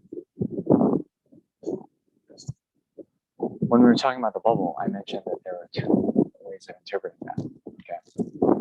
So the ones I already talked about the bubble being very fragile, that is by Chone Lama Drapa Gyaltsen. But remember, I mentioned the Indian master Kamalashila also wrote a commentary on the Vajra Cutter Sutra. And in that commentary, then he likens the bubble to be an analogy of true suffering. Okay. So here he says, if you have a pond, okay, then sometimes you see, bubbles emerge from the bottom of the pond. But that bubble itself is not separate in nature from the pond, and without the pond, then the bubble cannot arise. So here, the pond is like samsara, okay, and the individual bubbles are the individual types of suffering that we experience within samsara, right? So because we have taken this rebirth within samsara and we have this kind of contaminated appropriate aggregates, then we are bound to face the suffering of birth, aging, sickness, and death, and so forth, right? So that's what he likens it to, okay? The bubble and the pond. The bubbles don't exist without the pond, right? And so similarly, the individual sufferings of samsara don't exist without the overall samsara. Okay? All right. And then the last three, the Indian master Kamalashila likens that to emptiness of the three times. Okay? So the dream is referring to the emptiness of past moments. Okay? And there it's like, we only wake up, right? We wake up and then, all those things that I dreamed last night, those actually don't exist. I'm actually not, a king, or I'm not driving a Ferrari, or whatever we might have dreamed of last night, right? We realize it doesn't exist. So in that way, it's like showing the emptiness of things in the past, okay? So lightning is then an analogy of the emptiness of things in the present. So we can imagine that one moment where the light is illuminated, okay? Oh, it seems so bright, but the very next second, it's dark again. So in that way, there's nothing sort of true and lasting about that. And then the cloud is, Kamalashila says, it's an analogy of emptiness of the future. So although there might be clouds now, then eventually, even what seems like a huge cloud is going to dissipate and disappear, and we'll have blue skies again, right? So it's showing that in the future, the things that are now, then since they are lacking of true existence, then they will not always be there. Okay. So, oh no, I need to go through the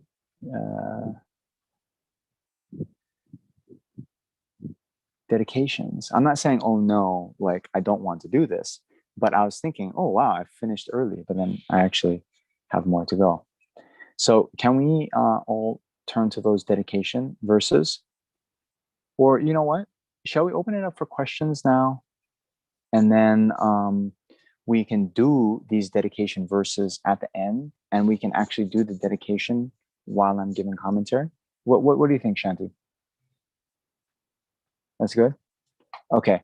While you're getting your questions ready, I'm going to step that way again. Anyway, just hold on. Get your questions ready. Think about some good ones. I'll be right back.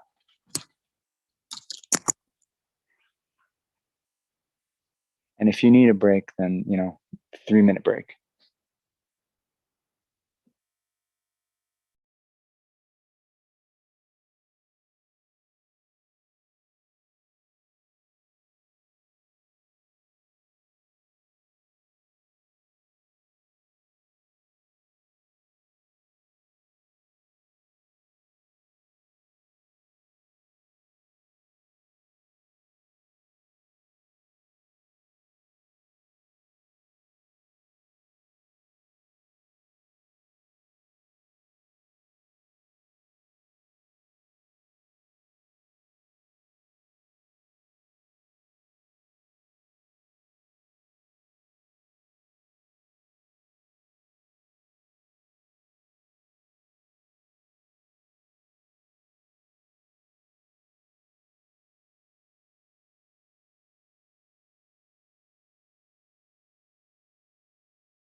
Okay.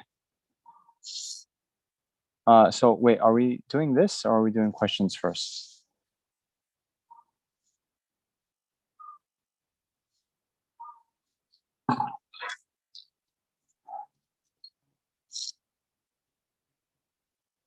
Hello.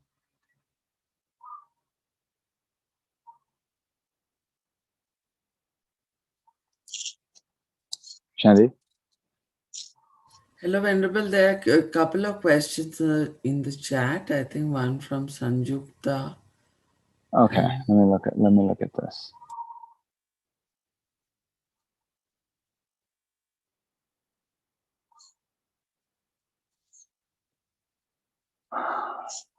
Okay, Sanjukta asks, Venerable, what is the nature of the mind that realizes the emptiness and is able to perceive the inherent emptiness of that realization?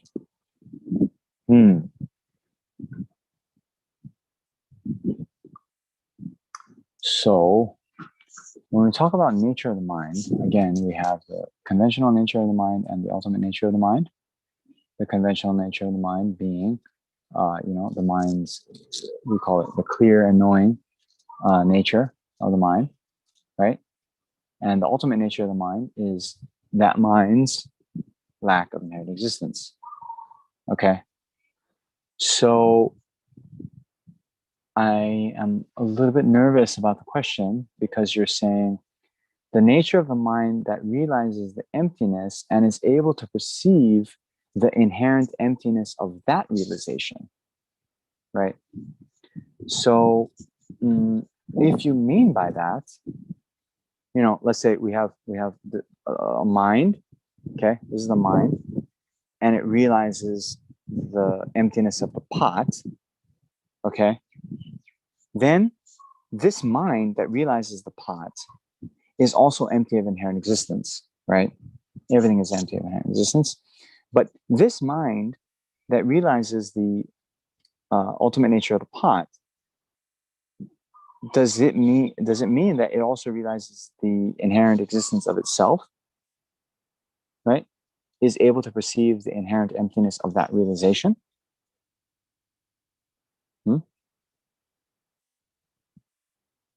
Okay, so I would say, if that's what you mean, then it's only the Buddha's mind that then, the Buddha's mind perceives the emptiness of all phenomena directly in one mind, right? But in a sentient being, we might have the mind that realizes the emptiness of the pot, but the mind that realizes the emptiness of the mind realizing the emptiness of the pot, right, is another mind. You understand? Okay. Does a moment of consciousness have parts? Can the same or similar logic to refute a partless particle be used to refute a partless moment of consciousness in time, in how time can be divided? Yes. So Andres, exactly. The same logic to refute a partless particle, like a physical particle, also is used to refute a partless moment. So there is no such thing as a partless moment of time. Okay, and it's the same thing, right? So just like when we talk about, okay, so some of you may know, some of you might not know, but the point is, like, the mind only school, they assert that there are these, or the Vaibhashikas, they assert there's partless particles, but the mind only school does not assert partless particles. And one reasoning they use is, let's say we take this atom, okay, it has no parts, right? So then Vasubandhu, in his treatise, I think the 30 stanzas, he says, okay, well, now can you imagine that you line up a part, another atom on the side of it, right?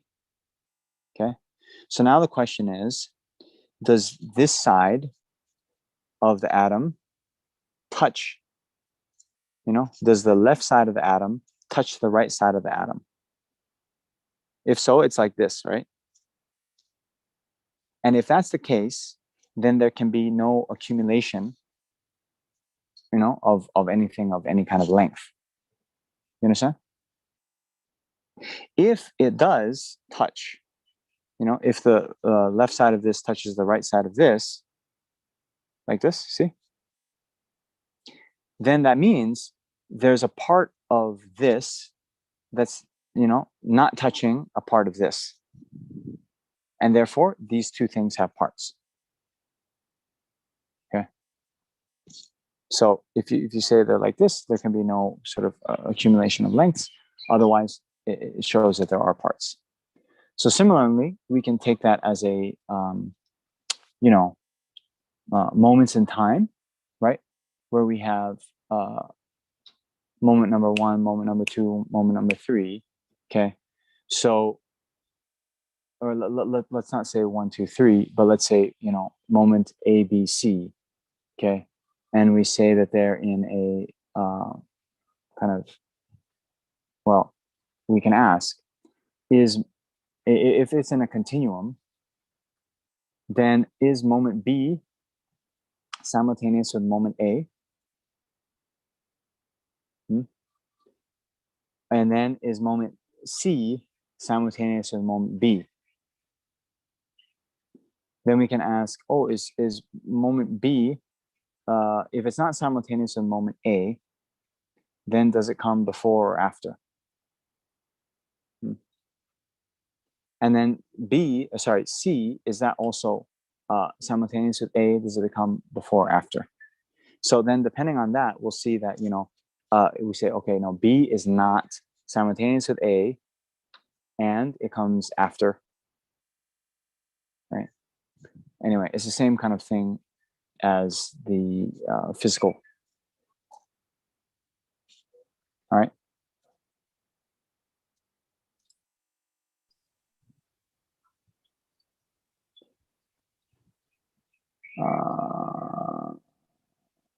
Ravi, could you please guide how many Buddhas there are according to this sutra?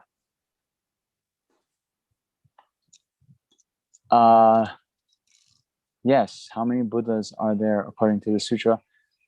Numberless, countless. Okay. Yeah. That's the answer. Actually, according to all the Mahayana Sutra, right?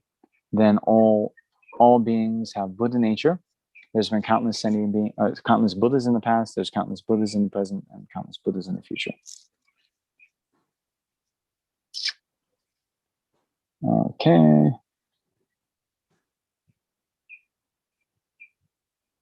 Okay. Alexandra Ratz, or Alexander, I don't know how to say. Since phenomena are all interdependent, like a chain reaction, is there a primary cause that has generated, I would say, all reactions from beginningless until now? Is this cause the Dharma Dhatu? Okay.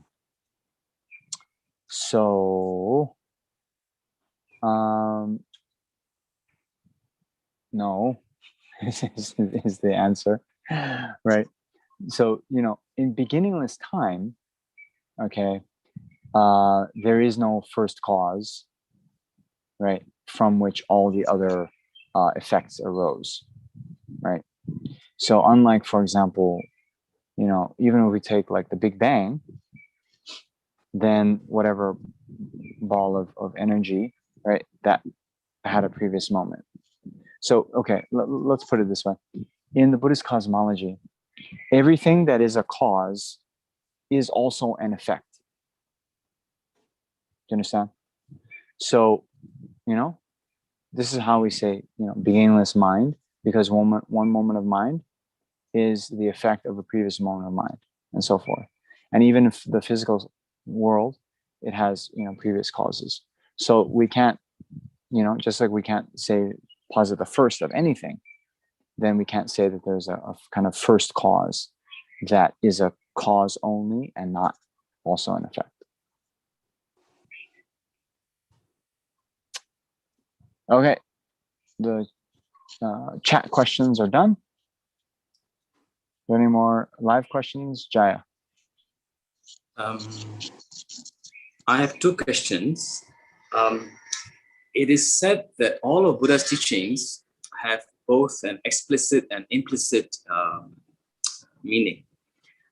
In the Prajñāpāramitā teachings, of course, the explicit teaching is on sunyata, but the implicit teaching on bodhicitta and method, is that only relating to all the merits that sentient beings derive from such teachings as such?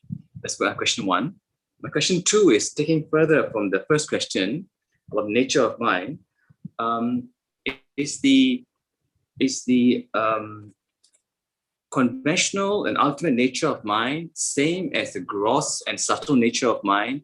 That when you refer to, when you say Om So Bhagava Shuddha Sarvadava Shuddhoham, is that the same nature of subtle nature, which is an empty nature of the mind? Thank you.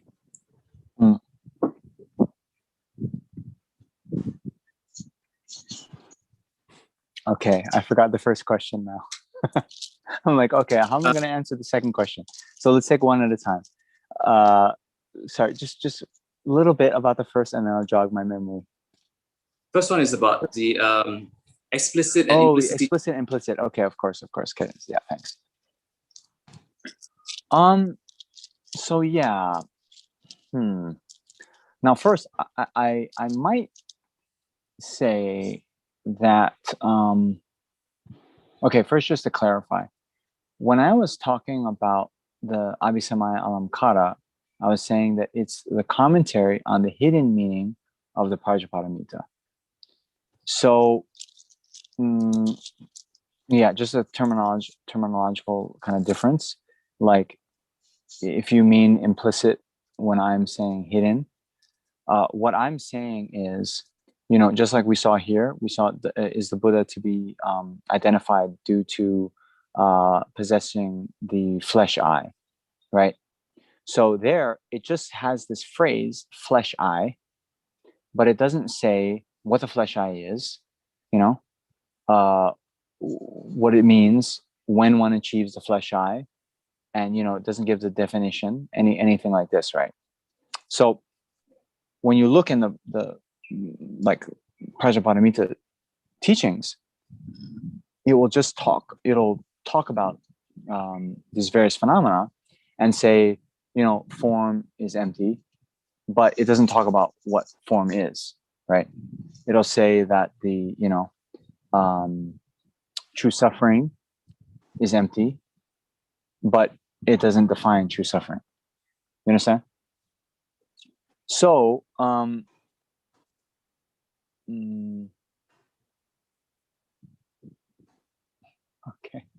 What was the rest of the question?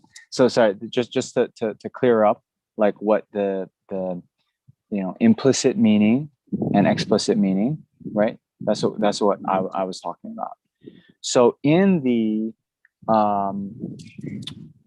like, for example, in the Heart Sutra, when Shariputra is asking, how should a son of the lineage train who wishes to practice the profound perfection of wisdom? Okay, now that is actually showing bodhicitta, right?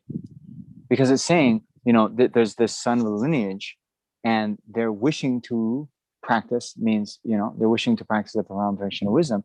They're wishing to achieve this, dharmakaya, enlightenment, right? So when we look in the Prajñāpāramitā teachings, then like in Abhisamaya Alamkara, it makes these kind of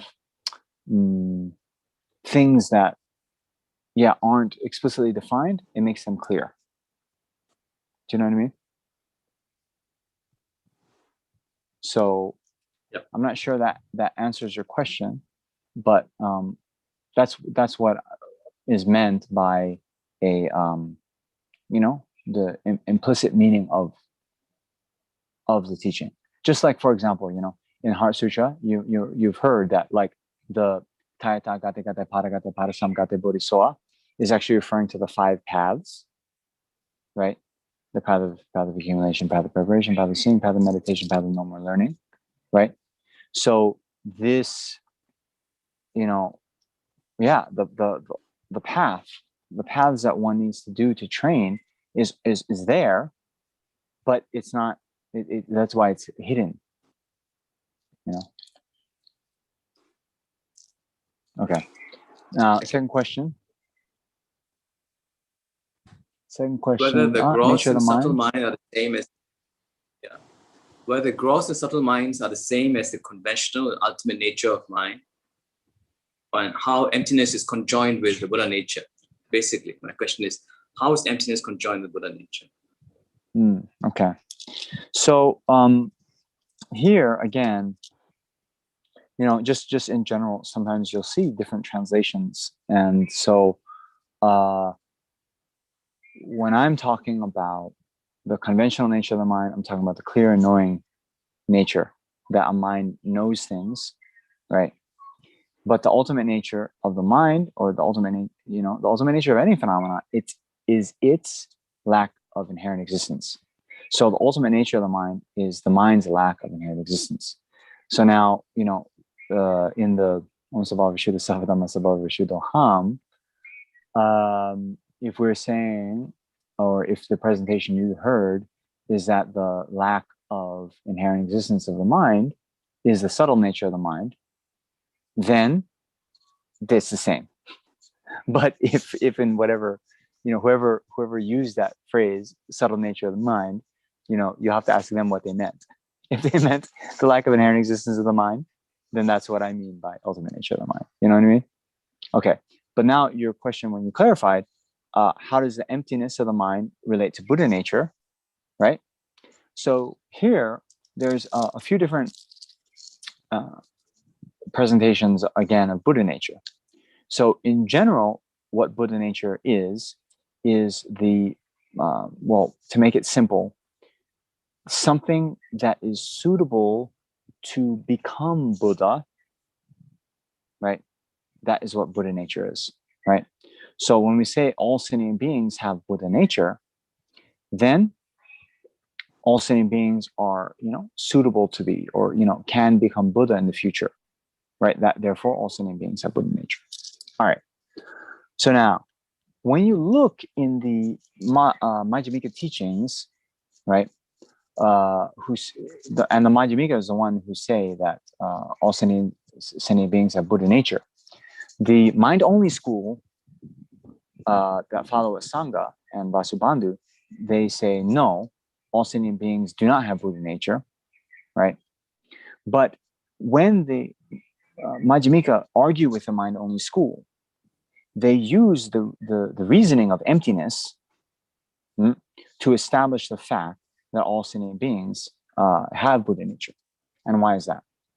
Because the obstacles for us to achieve enlightenment is what? Grasping to true existence. And the subtle stains of the grasping to true existence is, the obscurations to omniscience, right? Now, since, let's say, grasping to true existence does not inherently exist, that means it depends on other factors, right? And just as the butter lamp is extinguished when its causes, are extinguished, so too, through the application of an antidote, the wisdom realizing emptiness, one can gradually, reduce and then eventually abandon grasping to true existence. Conjoin that with bodhicitta, and one can abandon even the subtlest stains. Okay, so they use the lack of inherent existence of the afflictions as being, part of the reason that establishes why they are suitable to be abandoned. Right. So you'll see in Lama Tsongkhapa's praise to dependent origination, right? He says that, actually even better than Lama Tsongkhapa, where Lama Tsongkhapa gets it from is Arya Nagarjuna, who in the Mula Majjhimika, the 24th chapter, he says, for those for whom emptiness is feasible, everything is feasible. For those whom emptiness is not feasible, nothing is feasible, right? So because things are empty of inherent existence, then, everything is feasible, means the law of cause and effect can operate, means that, liberation is possible. So everything is possible because things lack inherent existence. Okay, so now, last thing is, you see, you might have heard of the naturally abiding Buddha nature, Rangshin Genetic, right? So this, the Rangshin Genetic, okay? So, sorry, we have the four bodies of the Buddha, remember? And we were talking about the nature, truth body as being the emptiness within the Buddha's mental continuum, right? The emptiness within the Buddha's continuum, not just mental, sorry. In the Buddha's continuum is the nature, truth body of the Buddha, right? So now, myself, a sentient being with delusions, the emptiness or the lack of inherent existence of my mind, eventually, when I purify my mind, the mind's continuity is never broken. But so that mind will continue. When I become a Buddha, then the emptiness of my mind becomes the nature truth body, right?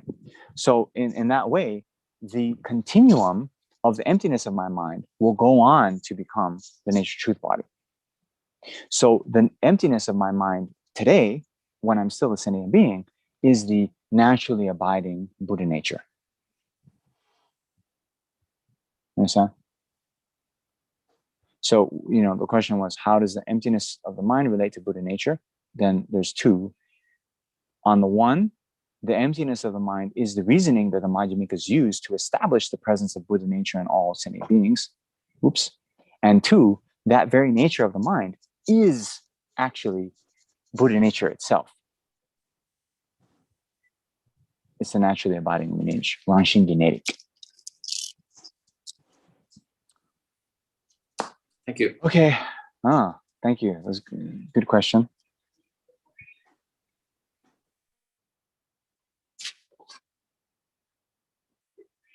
Okay. All right. So let us let's go to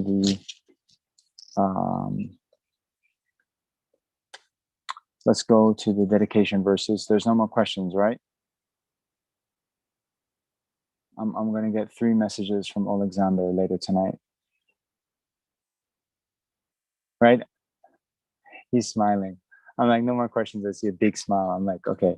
Like a little smile is 1 question, but the big smile, I'm getting 3 tonight. Okay. So we'll go through the dedication verses now. I'll give a little bit of commentary. And then, we can do at the same time, okay? So, in this world, with its devas, to the founder, who, with a roaring sound of a snow lion, proclaimed the talk of dependently connected arising, I respectfully prostrate. So yeah, I mean, most of the time, you'll see this in so many of the texts at the beginning of any composition, then the author will, pay homage. Here, the author, Mipam Rinpoche, is prostrating to the Buddha, who is the one who, proclaimed dependent arising. Okay, the son of the king. This is talking about the Buddha, abiding majestically in the temple in the midst of an assembly of virtue beggars and those intending virtue, so that's the Sangha. So handed over this Dharma to the holy holder of Dharma, Kungawo, the attendant, with great emphasis, proclaiming the definite meaning with the defining words, even if all the Dharma is forgotten, don't forget this one. Okay, so here, maybe some of you know that, when Kungawo, he was asked to become the attendant of Buddha, he then had the stipulation that he must always be allowed, to travel with the Buddha without separation. And so, since the Ananda became the Buddha's attendant, he was present at all of the sutras when the sutras were pronounced or explained or uttered by the Buddha. So then, later, after the Buddha, Shakyamuni, took the aspect of passing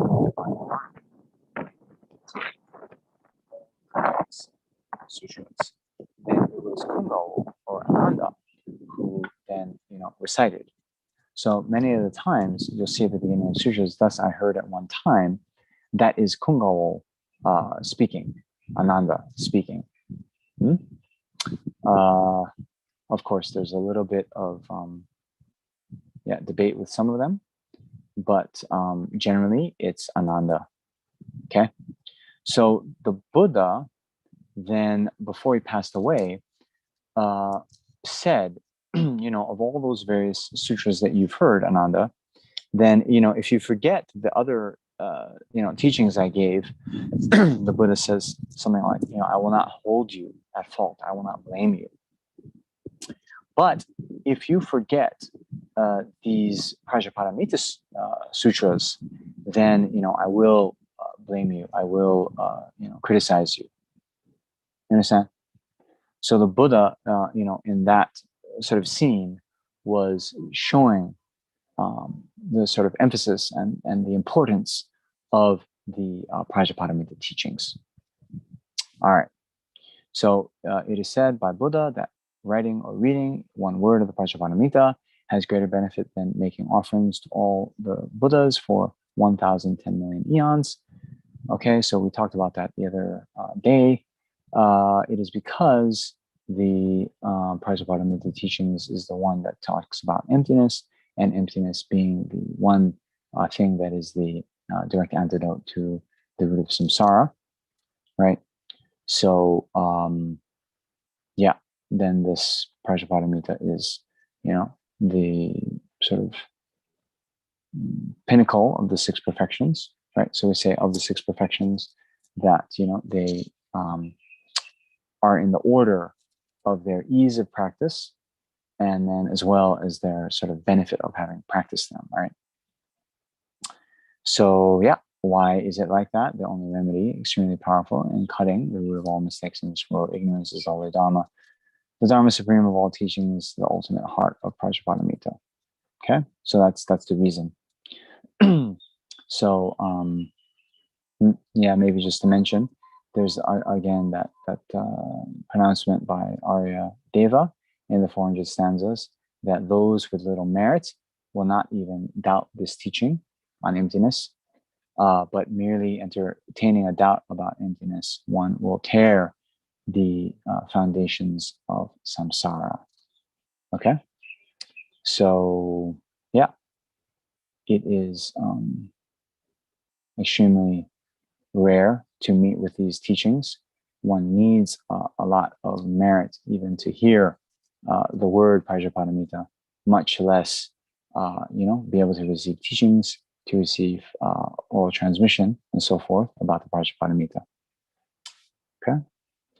Having written, read, and made offerings to the supreme Dharma of the Buddhist teachings, the heart of the Prajñāpāramitā, the ultimate one, the sutra called Diamond Cutter, may it cut the continuity of the sickness and harms of black magic, evil sea, obstacles, and so forth, and increase the life and wealth.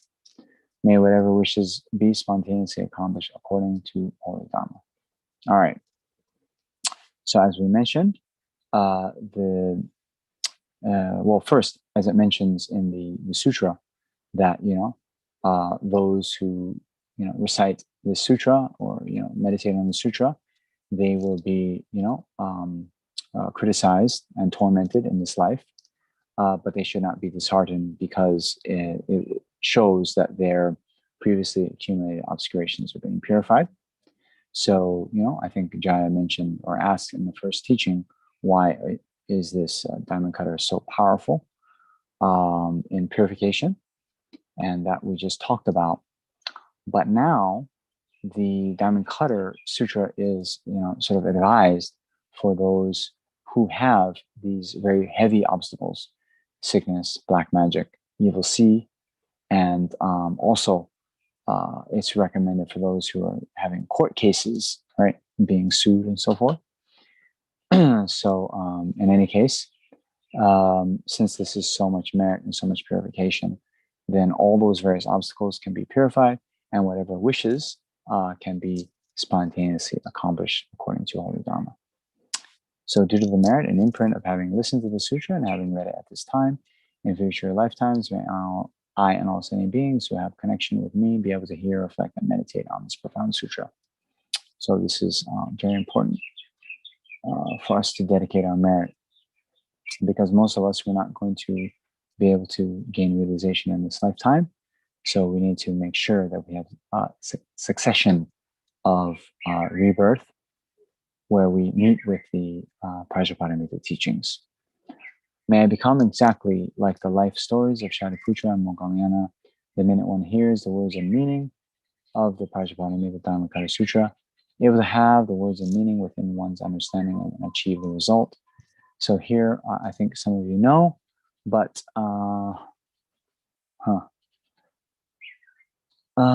I think you know the story of Shariputra, that he and Moggallana, they were friends, and they were seekers trying to find the path to liberation.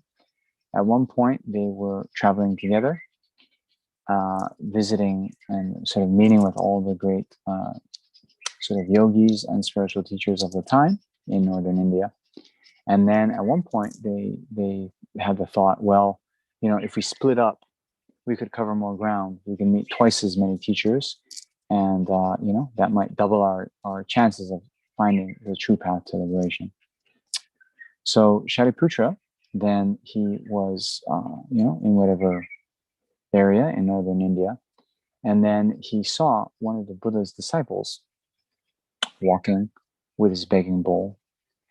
Not the Buddha, one of the Buddha's disciples, and saw that this person was very serene in their sort of demeanor, and he was very impressed. So he goes to this monk and asks, "Oh, who do you follow?"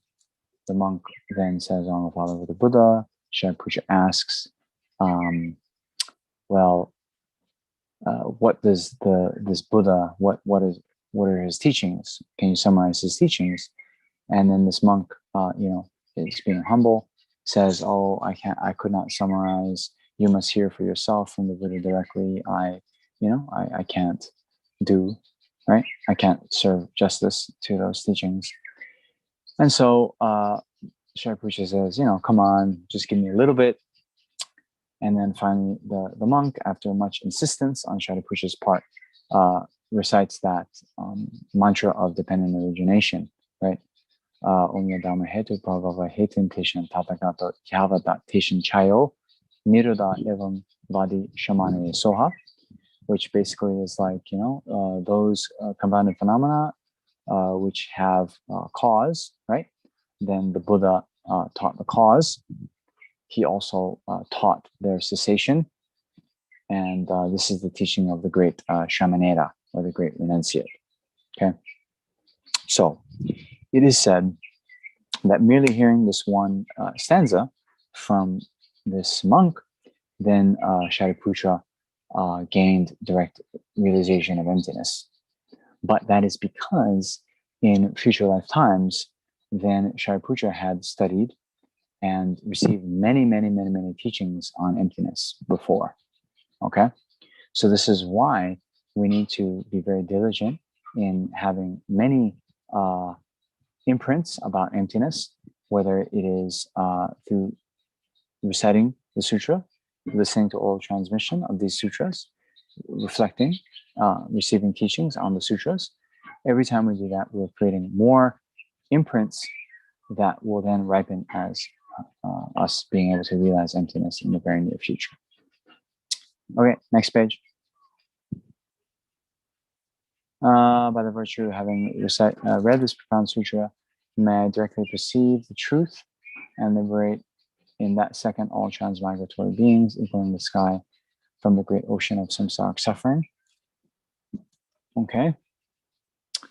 Not grasping at just mere emptiness, by seeing that the meaning of emptiness is dependent arising, while the mind that is in that emptiness, free of creativity, mental fabrication, projecting true existence, enjoy the view of emptiness only. So here, I think mere emptiness is referring to, a view of nihilism, right? So not just grasping at, things, being totally non-existent, okay? And how do we do that? By seeing the harmony of the meaning of emptiness and dependent arising. So because things are dependently arisen, therefore they're not independent, right? So normally the normal presentation is, that these two words, dependent arising, cuts both of the extremes of nihilism and eternalism. Because things depend, they're not inherently existent, and because things arise, they are not totally non-existent. Ascertain that the various appearances, the dual dharma, are mere appearance. So the various appearances, I think, means, all the conventional phenomena that there are, right? Various. Dual dharma is talking about ascending beings, we have, the appearance of true existence. Though there are these conventionally existent phenomena, they appear as being truly existent, but that is just a mere appearance. May I realize emptiness while there is the appearance of true existence with a thought, even though there is the appearance of true existence, it is not true. It is not truly existent. Okay? All right. By the eminent heart wisdom, without abiding in the extremes of nirvana and peace. Okay, so the extreme of samsara is, samsara, this uncontrolled cycle of rebirth due to our karma and afflictions. Okay, so those without wisdom of emptiness, they are the ones who are said to abide in the extreme of samsara, right? And then peace, the extreme of peace is where the Shravaka and Pratyeka Buddha arhats abide. Okay, that's why in the Abhisama Alamkara it says through wisdom one doesn't abide in the extreme of samsara, and through compassion one doesn't abide in the extreme of peace. Okay, so here the dedication is, may we have both those, the great compassion found only in the Mahayana, as well as the wisdom perceiving emptiness. So by having those two, we will then quickly proceed on the 5 paths: path of accumulation, path of preparation, path of seeing, path of meditation, path of no more learning. Then when we achieve the path of no more learning, we're Buddhas, and then we will become the guide, the leader of all the transmigratory beings. By this particular virtue and all of the virtues, may the Guru's holy lives be stable, and all the deeds and actions of victorious ones be accomplished by myself alone. Yeah, very, very important to always dedicate for our Guru's long lives. Then may this holy Dharma, for which the founder, Shakyamuni Buddha, while training the path, gave up the holy body and all enjoyments and possessions and accomplished the work for only sentient beings, last a long time. Right? So yeah, I think I mentioned this, maybe not to this group, but Chögyam Rinpoche, he said that in general there's 3 dedications that we always have to do. Of course, the dedication of all sentient beings to become enlightened. But when we consider how all sentient beings are going to be enlightened, they do that through, practicing Dharma. So we also have to dedicate for this flourishing of the holy Dharma, and that it abides in the world for a long time. But how does the Dharma exist for a long time? Well, that also depends on the Guru's abiding long, so that sentient beings can receive unmistaken explanations of the Dharma. So those 3 dedications, Chögyam Rinpoche said are,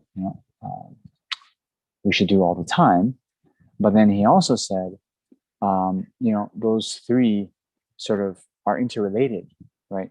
So if we don't have time, then even by dedicating for one of those 3 aspects, then the other 2 are sort of implied, right? Because how can, if we just dedicate for the Dharma to flourish for a long time, how can that not happen without the Guru's holy lives being long and stable? And if the Dharma truly does last for a long time, well then, sentient beings will certainly become enlightened as quickly as possible. Okay. The victorious one gave up lying for numberless eons, even at the cost of life, and spoke truthfully. By that blessings, may all the prayers be accomplished. Okay. So yeah, I think that is, that's that.